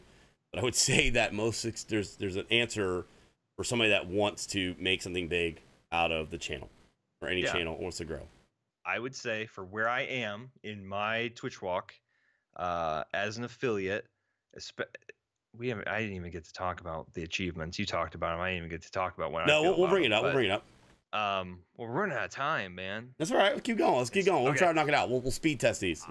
I would lightning round. I would say take the viewers, honestly, because those viewers can be there longer. They can, if they're guaranteed not to sub, like I said, I have other options for them. But I think that even if we go 6 months and they're not allowed to sub, I would say I retain enough of them to be there, and love me for me. And that's what I'm going for. So I'm open. Remember, open about everything, be open to things. I think there's really one answer to that question, honestly. One answer to it, and it's for a successful streamer. And I think the thing you need to omit from your comment or your statement was this. And where I'm at now as an affiliate, where I'm at, take that out. No matter what, as a streamer, viewers are more important than the money. The reason why I say that is from what everybody else in the channel is saying. I feel very passionate about this too. You chose the right one, obviously. And I think that shows, like your growth, like you're growing as a streamer, like your channel and all that kind of stuff. The point is the viewership, Cybernetic as well, is getting at. Viewers trump everything. Everything. Because what happens with viewers is that viewers grows your channel. Your subs do not. Okay? Subs are important, right? But that's a number that's behind the curtain. A lot of streamers don't even talk about their sub numbers, okay? That's a lot of streamers don't even talk about their sub numbers. That's a number behind the curtain, okay? We can have subs going off all day long and you have no idea what they are. Nobody knows that. The number of people see and what helps grow in the directory of the channel, the way Twitch works, unfortunately, the higher the viewers, the better it is for the channel and for the growth of the channel. Channel's growing, you have more potential for subs, okay? Whereas if I had the 50 subs, that number doesn't grow your viewer base. It doesn't grow your channel per se. Maybe you can invest more stuff into it. But the viewers really is the greatest thing to choose in that. And I think that that's something that, like, I think if you're not thinking about that as a Twitch person, you need to think of it, right? Even if you're approaching it as a hobby, the hobbies, for example, even if you're approaching it as a hobby, why are you approaching it as a hobby? You want it to be on there for what? People to watch you, the social interaction, whatever it is. Whatever the hobby is, the end goal, you need people to do it, right? If you want to make it a business, you need people to do it. So I would almost argue, and if anybody wants to challenge, I would say, give me in a situation where the viewers don't outweigh all the rest of that stuff. So I wasn't trying to like set you up or anything like that, but I think it's important. I was really trying to just kind of hit on Cybernetics, on Cybernetics question. He said he felt like it wasn't, sometimes he feels bad when he sees a donation goal or he can't do as much. You don't understand. Viewership trumps everything. You give me 1,000 people on my channel and I'll see growth eventually. It does, because I had a viewer that would watch me when CSGO was huge. I'd play CSGO because I had fun playing it. And I played it. Thanks, Lee. He'd watch me. He'd interact with me. And then one day came around. He had the money and he dropped it. And I lost my flipping mind. So, a viewer can lurk for however long. And then if you, finally can help and you do, it's going to make that person's day. If you never can, you being there is still important. It is. That's what I have to say. Yeah, it is. I mean, it's a good outlook, and I'm glad that's what you thought and all that. Like I said, it was more directed towards like Cybernetic. I think that people take a little bit of their self-worth. They don't realize how important they really are to the channel. It's important. It really is. For the people that are trying to, for the people that are trying to do it as a hobby, the viewership is important. The people in there is important. People that are trying to do it as a job, the money's important. But it's all based upon the people being in the channel and the participation in the community. Right. So, and it's about how that streamer goes about getting their money too. And we've touched on that, but yeah. I mean, absolutely. So, but there's ways to do it and there's ways not to do it. Oh, well, then you can say there's ways to stream and not ways to stream, right? There is. Okay. So, for example, you can't tell me that Soda Poppin', who has a very toxic community, right? Very trolly community. Can't say that's not a way to stream. That's his way to stream. Absolutely. You know, so the people that are getting money that way, that are doing like that or whatever, if that gets them money and their viewers want to do it, that's their way of doing it. You know, it's not our place as a channel to say that's not the right way to do it. That's my opinion on it. That's how I feel about it. I find, like you, I just don't go to those channels, and I don't support them, and I don't frequent them, and I just don't. They're just on the platform. Now, the argument to this is, well, people choose to be murderers, and, you know, that's just what they choose to do. It is. I mean, I get there's a moral dilemma there, but we're also talking about a social interaction in the community. If the community, we're talking about a platform for gaming community, social interaction, as long as it's not causing harm to people. So if for example, the Soda Poppin' community is within the Soda Poppin' community, and that's what they've created inside there, and the things are going on inside there, that's fine. So when it starts spilling out to other parts of the platform, that's where things have to be coming, like Twitch has to get involved and stuff like that, and you have to keep that in mind. But no, I'm not I'm not a fan of saying, you know, it's one way or another, or there's this way to do it or that way to do it. Everybody does it different, you know? And sometimes the way that we think is not the right way to do it doesn't mean it's wrong. It just means it's not how we do it or chose to do it. That's my feelings on it. His entire persona built around money and success, and people love that. It's just what they cater to. It's just how it is, you know? Like, man, I don't play PvP games because I don't think I can handle the community, honestly. We were watching a couple guys today that do PvP, and they're so good at it, but they're so good at they know how to control how that community goes, even with it like that. Take care, Wagger. All right, Wagger. Have a good Let me night, ask you this. Lightning round real quick. Lightning round. Your opinion on the achievement program? I think it's going to be great. I'm excited to see what the partner achievements are. And I'm excited for it. From what they showed, I think it's going to be good. Yeah, I agree. I think it's good that there's finally a little bit more of a path that you guys can measure and that we can measure. Really weird. Mon named Gabby, I think, is all around fun. I think that like it's good to have that, you know. I think it's important to have like that path. That's been one of the problems with Twitch, is like you didn't really know. You just kind of like, you know, you were like, oh, they had like these guidelines, but then you would see people that were under those guidelines get partnered, and so it made it confusing because you couldn't be like, hey, they got partnered. How come they got partnered? Oh, well, here's the rules. And you're like, okay, but they didn't do that. So I think it's you know, I think it's good that they're finally putting some transparency to it. I want to see more of it though. Like I kind of want to see like more. I'm anxious to see more what's going to happen with it and all that. I hope to see more people partnered. The affiliate program, I think, was one of the greatest programs out there. It made a ton of money for Amazon. It showed how smart they are as a business. So, and it inspired a lot of streamers that were literally probably at the end or not interested in streaming anymore, or felt like they didn't have any self-worth. It really kind of helped boost a lot of people, and that was fantastic. I'm so glad to see it, and I've seen so many successful affiliates out there that should be partners, but partners, again, is a milestone or a goal if you set it, in my opinion. It's not the end game. God knows that's not the end game. So let me ask you these hard questions for lightning round. Ready? Oh. Beard Brigade. You made the comment earlier. You said, we felt on a team, it was really cool, but stuff like that, camaraderie, but now it kind of seems like it's kind of gone to the wayside or whatever. Matt and I have definitely talked about that. You know, when we first started the team, man, like, you know, we've changed a lot. Like, when we came out with the last article or the last email we sent out to everybody about, you know, some of the changes we wanted to do, some people were removed from the team that chose to and all that. We're really interested in, now we're going to be going full-time and all that. That was before we went full-time, but we wanted to focus in more on the Beard Brigade. The problem is that, you know, this is on our own selves. We created a team. At the same time, we still have a channel we're growing as well. But we also know that a team is really what the team makes it. And you said that earlier. A team is what the team makes it. So the camaraderie and all that really is going to come with how much they get together.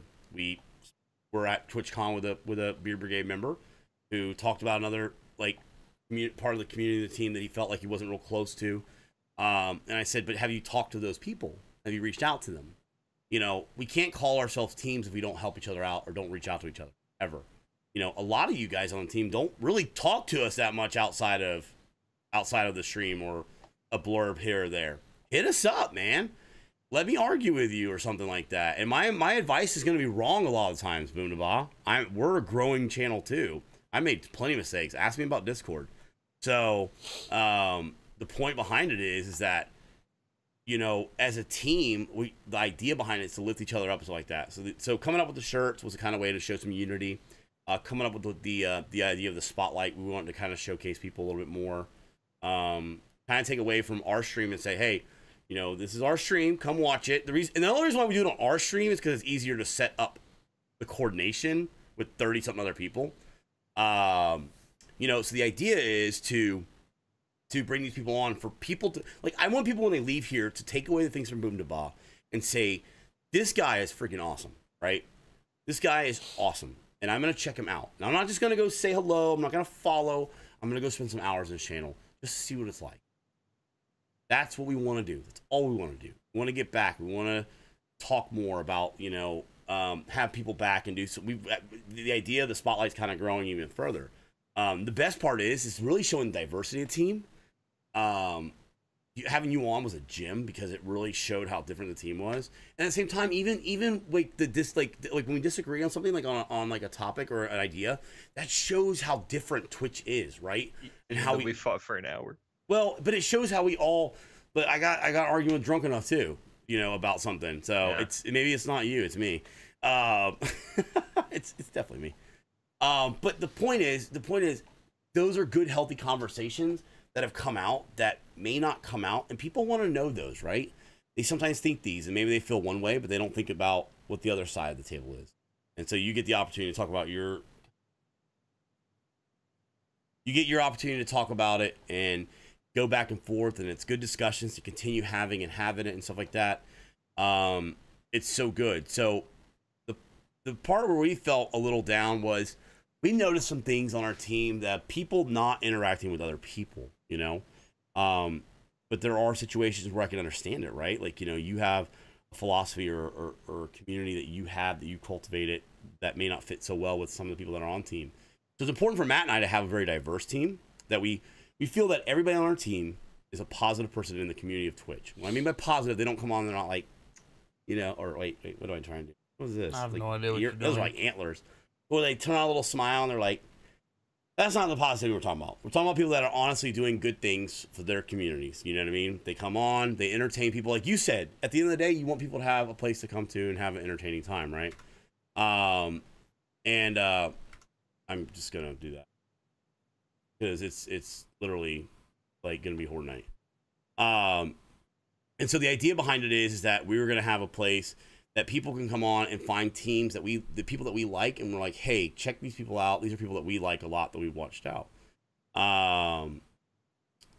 Joe has passion and will talk it out and won't hate you. Yeah, I mean, that's true. That's how I feel. But one of the things that I think is very important, it's important if you're going to be on a team, you got to be part of the team, right? And you got to participate and contribute. Here's the way I look at it. You can't go around and feel, hey, so-and-so's not contributing. I never see so-and-so come in. I never see so-and-so come in. We'll worry about that, right? We want our team members to grow and to continue working together. I've been watching Slackline, like Zappa the Geek, and is it been Arkham that's been playing with them, doing Beard Holla? You know, these are guys that are on the team that are building this big thing with this mega server. It's been fantastic to watch that. Drunk Enough hosted that for like a lot of people, and so many people are on there, you know, participating with it. And it's so cool, man, to do it. And I'm glad to see that. And that's the kind of stuff that's got to happen. With the charity drive, that's going to be another big thing that we do that I want people to be proud to be a part of as well. So your thoughts on the team, though, right? Like, would you suggest joining a team? Be sincere, too, with this question. Don't be sincere. Would you suggest joining a team? Do you think teams are worth it? Do you feel like, be honest? I think it all depends on how the team is set up. Mm-hmm. Like what I liked was there were people that were trying to get to know the team members. Yeah. And they were trying to work together. And now that has devolved, at least on my end. You know, I'll get random hosts. Like I'll get hosts from Slackline all the time. Yeah. I'll get some from Arkham, Cheetah. I'll get those because I'm on their list, and every time I'm like, thank you. And because we've grown, you know, there are some people that'll host me, and if I don't know they're on the team, then I feel bad. But most people I know who's on the team, and I'll say, hey, they're on the Beard Brigade. We're trying to help each other out, and I'll do it that way. But I would say you gotta be invested in the team, because what I was gonna say earlier is like what drew me to lightning round. What drew me to you guys was, I don't even know how I saw you on Twitter, but I saw you guys like, I'm definitely going to, you guys were like, we're gonna try the stream thing. I was like, oh, these people are gonna go somewhere. I want to see thanks, dude. where they're no, I'm serious. I was like, I want to see where they're going, because they're trying something new, different. 2 streamers. Thanks, I gotta dude. watch this. And so then when you guys were like, I mean, I'm gonna be honest, when you guys were like, we're starting a team based on, and I know it's not based on the beard, but I was like, Yeah. beard's a big part of my stream. Yeah. I have a beard. That's what took me to that. And now it's finding out it's not about the beard as much as, but that's not a bad thing. Like, I think it's still turning out to be good. From my perspective, I've got to still do the work to network with team members to make it positive for me. Yeah. Like that's on me. Like you can't join a stream team and be like, I am just going to grow, because that's not what I don't think that's what it's about. Yeah. It's about working together. Exactly. To get somewhere. And if you're just joining one to inflate your numbers, then get out. Yeah, that's not. It's not. Well, I think the reality of it is this: is that you're not going to get that out of it. I think that's proven it. A lot of the team members are not partnered now. You could say. I would say a majority of them are affiliates. Almost all of them are affiliates, and I would say that you really hit the nail on the head. So it's funny, like the Beard Brigade, the idea behind it when we first thought about it, we thought, man, it'd be so cool to have a beard team, right? With nothing but beards, right? That's we thought too.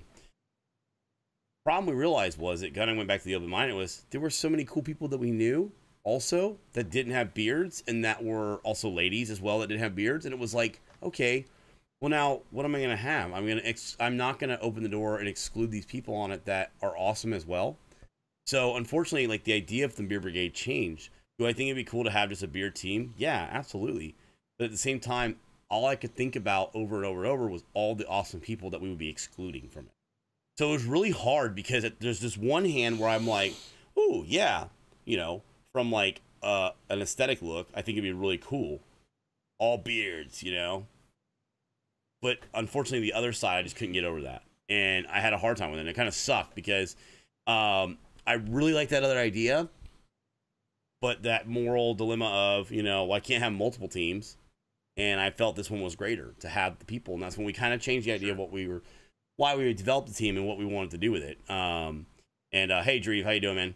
Or Drew, or somebody said Drew. The fantastic part of a team all over the world playing different times, so it be available for the liking always. Yeah. So Cybernetic made that comment. He said, it'd be good to have some more late night people. And that's a great, that's the feedback we need when we bring on people from the team. Now, Boomdabah came onto the team prior to even there being an application process. So currently right now, I looked at it again. We are sitting currently at 60 applicants that want to get on the Beard Brigade right now. 60. That's not even a joke at all. And the funny thing is, like 2 months ago, there was over like 100 people that wanted to be on it. But since we kept telling people to wait until we do the application process, and now we're down to 60, which I'm kind of glad, because it's hard to go through all those, because we're only going to add a few spots. We can't add 15 people on the team right now. 15 is only not even half the 60 people. Yeah. It's a quarter of the people. And 15 is still too many, because it'll water down the team and what the team's about. So we want to have where some people come on now, maybe some people come on next year. So the important part is I need people like Boomdabah, who's been on since the inception of the team, to help mold the team and continue to grow it.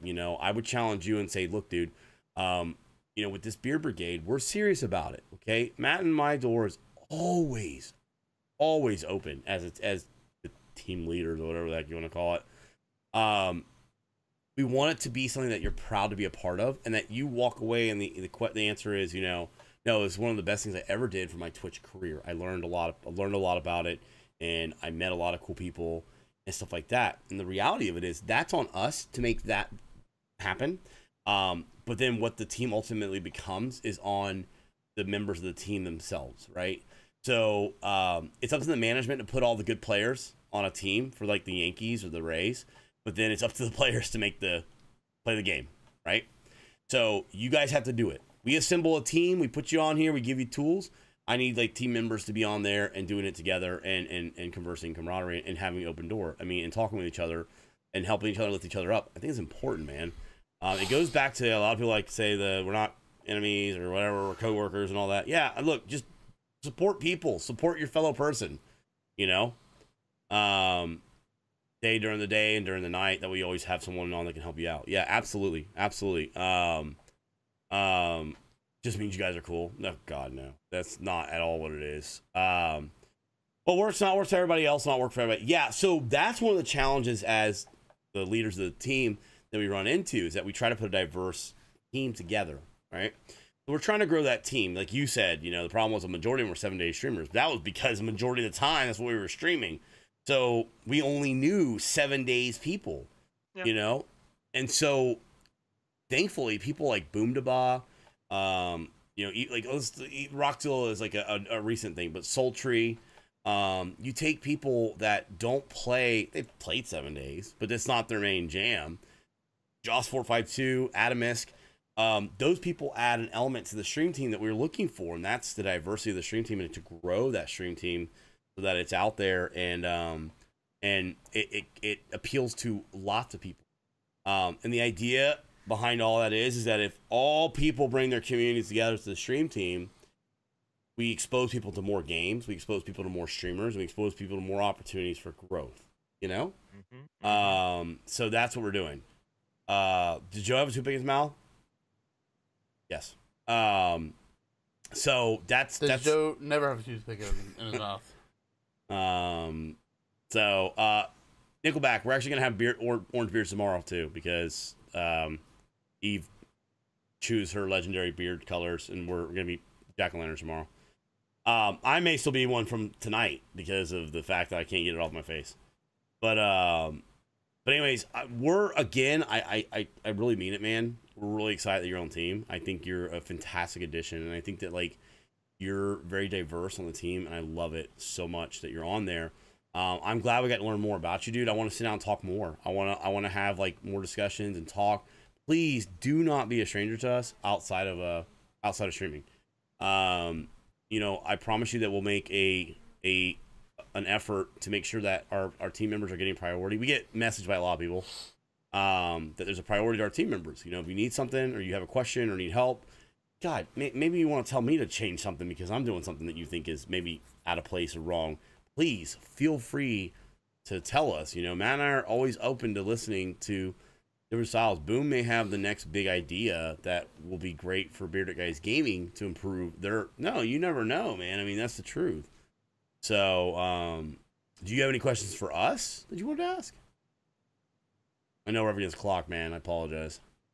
I'm fine. You guys are the ones overtime here. I don't think so. Yeah, you don't have to have anything. I was just curious if you did.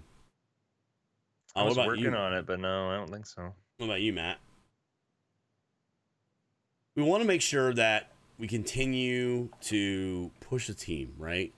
So one of the things I've told Arkham, I told Drunk, any ideas you guys have, please bring them. Let's do them. Let's find a way to do it. Drunk was talking about like a community server thing for 7 days. Matt and I have to look at the 10,000 view. We're up top. Bless you, babe. You know, we're looking down. There are people that do not play 7 days. There are logistical issues with trying to coordinate 33 team members to stream at the same time and to do things. And how do you do it? But he wanted to do this mega server thing. And I told him, I go, don't talk about it, do it, and then invite the people on. Well, Trunk did it like 2 weeks later. And there's a mega server. There's a lot of people that aren't on the stream, for example, stream team, but they are doing it. You know, they're on there, and out of like 15 people, like 8 of them or 9 of them are stream team or Beer Brigade members, and I love that.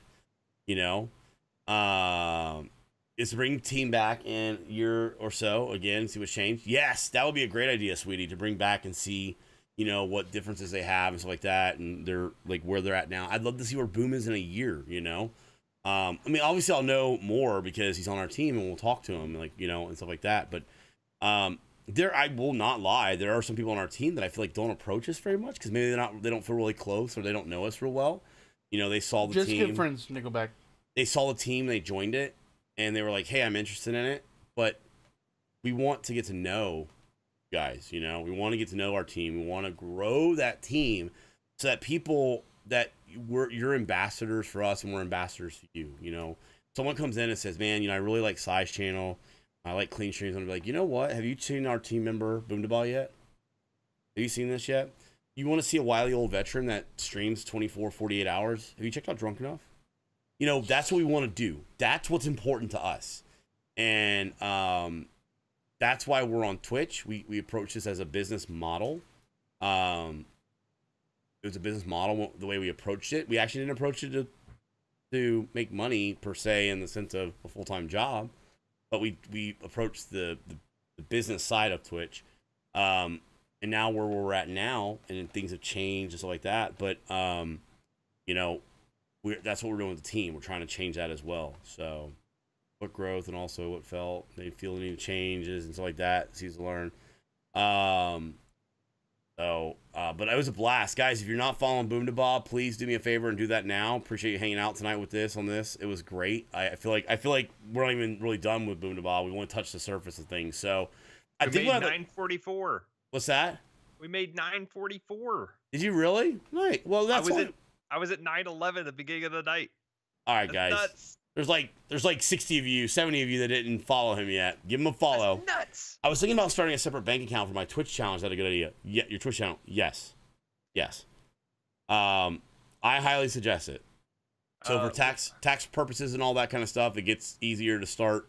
If you start making money and it starts coming in, you might want to start looking at, you know, doing things to protect your channel and stuff like that.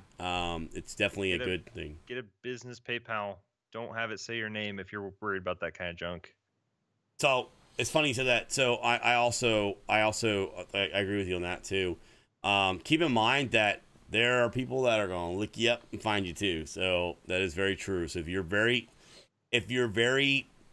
concerned about that kind of stuff, take the precautions to be safe about it and stuff like that. So and this comes from a streamer that kind of didn't really care about that stuff. Had a touch of the trolls. Now we're being a little cautious about that kind of stuff. So it's important. Yeah, Gaming Droid had a question from like an hour ago, and I wanted to touch it really quick. Yeah. Super lightning round.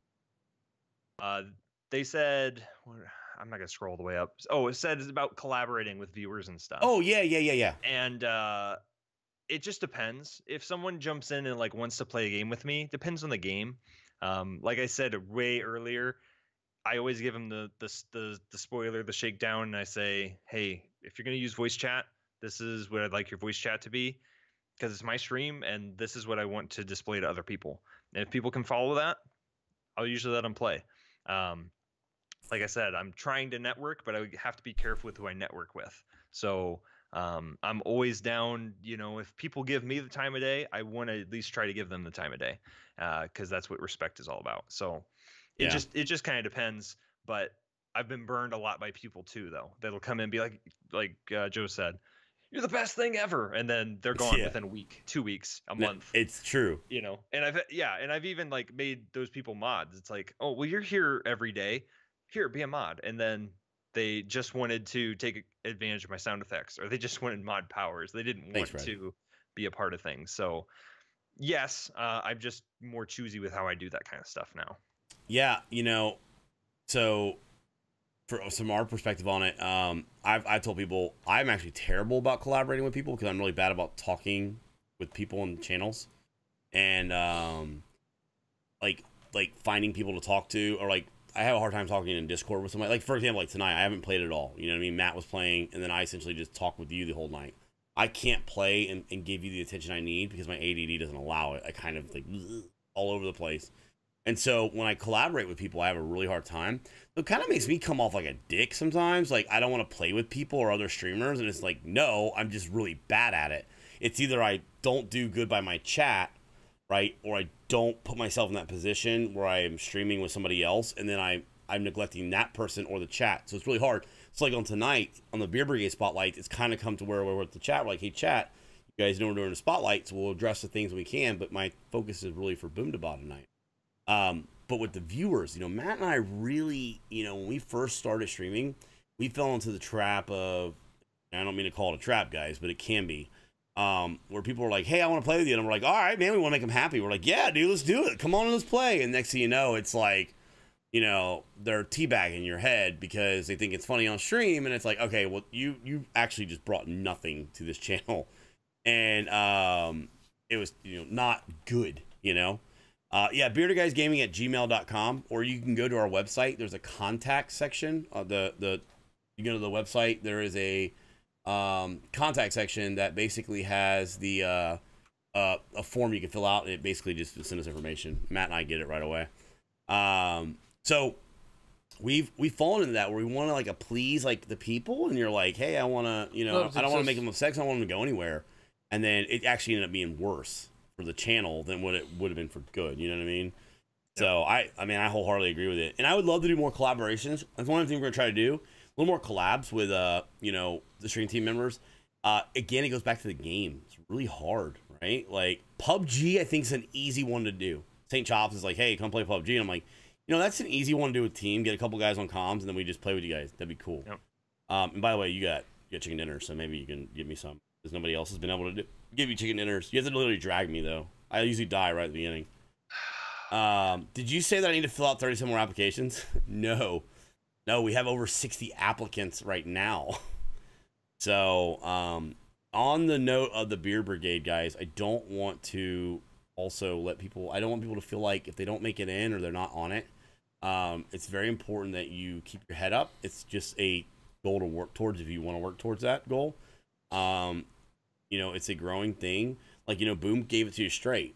It's really going to be what you put into it. Jägermeister, thank you, buddy. Thank you for that 5 months in a row, guys. High Parks and Beard Strokes in the chat, please. It's really what you put into it. What's up, Matt? And Matt and I are working hard at the moment, trying to, make sure that the team feels like we're providing with them with the resources and the things they need. And then after that, they'll feel like there are things that they need to do in order to be part of that team. Where some of the things just continually growing from like TwitchCon, accountability for knowing your teammates, man. For example, it's unacceptable to not know the main form of communication by Twitter. I got an email list. I can start emailing people. But you should know what's going on, right? Like, I shouldn't come to you and be like, hey, we're going to do a spotlight. And you're like, what's the spotlight? And I'm like, how do you not know what the spotlight is? We've been tweeting it for like a month now. Hell, before that, we were talking about doing the spotlight. Did it happen yet? No, but it takes time to coordinate it. And the other thing is like, the next thing is, how do you not know team members? I've talked to a couple people and they're like, who's that? I'm like, well, how do you not know that? Like, you can't be like, I don't know who that New England quarterback is that's throwing me the ball, but I've been catching it, That's what I'm thinking for that 2 months in a row, guys. High Parks and Beard Strokes. And I get it. In the chat. Sometimes we don't know the safety out there making the play. I get it. We all know Tom Brady. We all know Gronk. Sometimes we don't know who that other tight end that came in and this, you're like, who's that guy?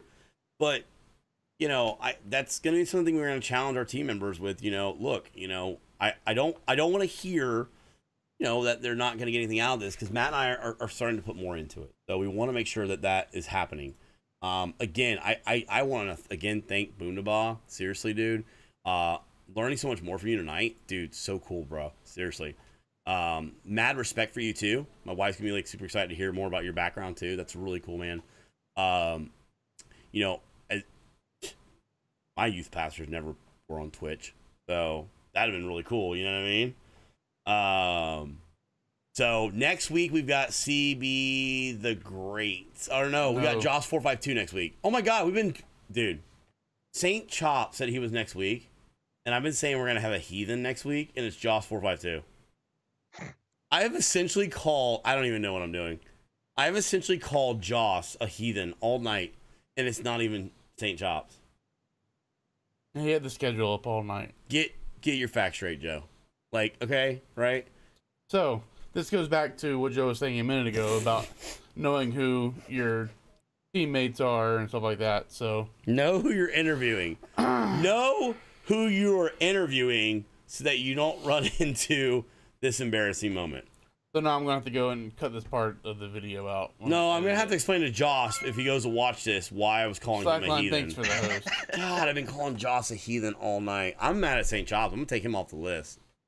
God, Slackline, thanks for the host, man. All right. So anyways, with that being said, guys, Boom, seriously, man, again, much respect. Many beer strokes to you, dude. You have an awesome beer, by the way. And really glad to have you on the team, man. Excited to get to know you further and develop the relationship more and the team more. And we hope to hear from you a little bit more as well. So another great Joe by Joe. Hey, man, thank you for the bits. Thank you, Slackline. But if there's nothing else you got, we're going to wrap it up with you. And I think we still got to do a giveaway. I mean, I was just going to do a bunch of shameless plugs. Yes, for people that hadn't, followed yet. We are still doing Spooptober and spoopy alerts, spoopy games until Monday. We are currently playing The Forest, and the cannibals are creepy. We are having a fantastic time. We're doing Movember in November, raising money for the Movember Foundation, so you guys can check that out. I don't have a link yet, but it's all good. I appreciate being on. I had so much fun. You guys are amazing.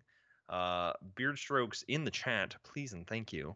But it's an honor to be a part of this team. It's fantastic. And look forward to seeing some of you. A ton of you guys followed because you're awesome. So thank you.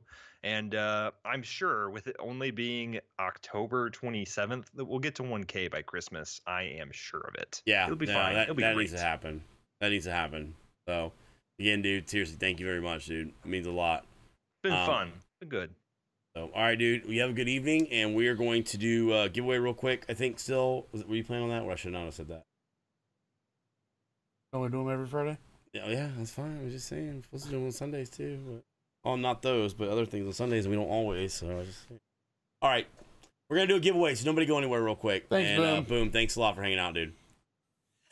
God dang it. Feely, you say get ready for it, and then seriously, nothing happened for a while. God dang. Dude, seriously, again, thanks to Boomdabah for coming in, guys. It means a tremendous amount. Do us a favor, guys. Please go check him out. Don't just say it, but just actually go do it.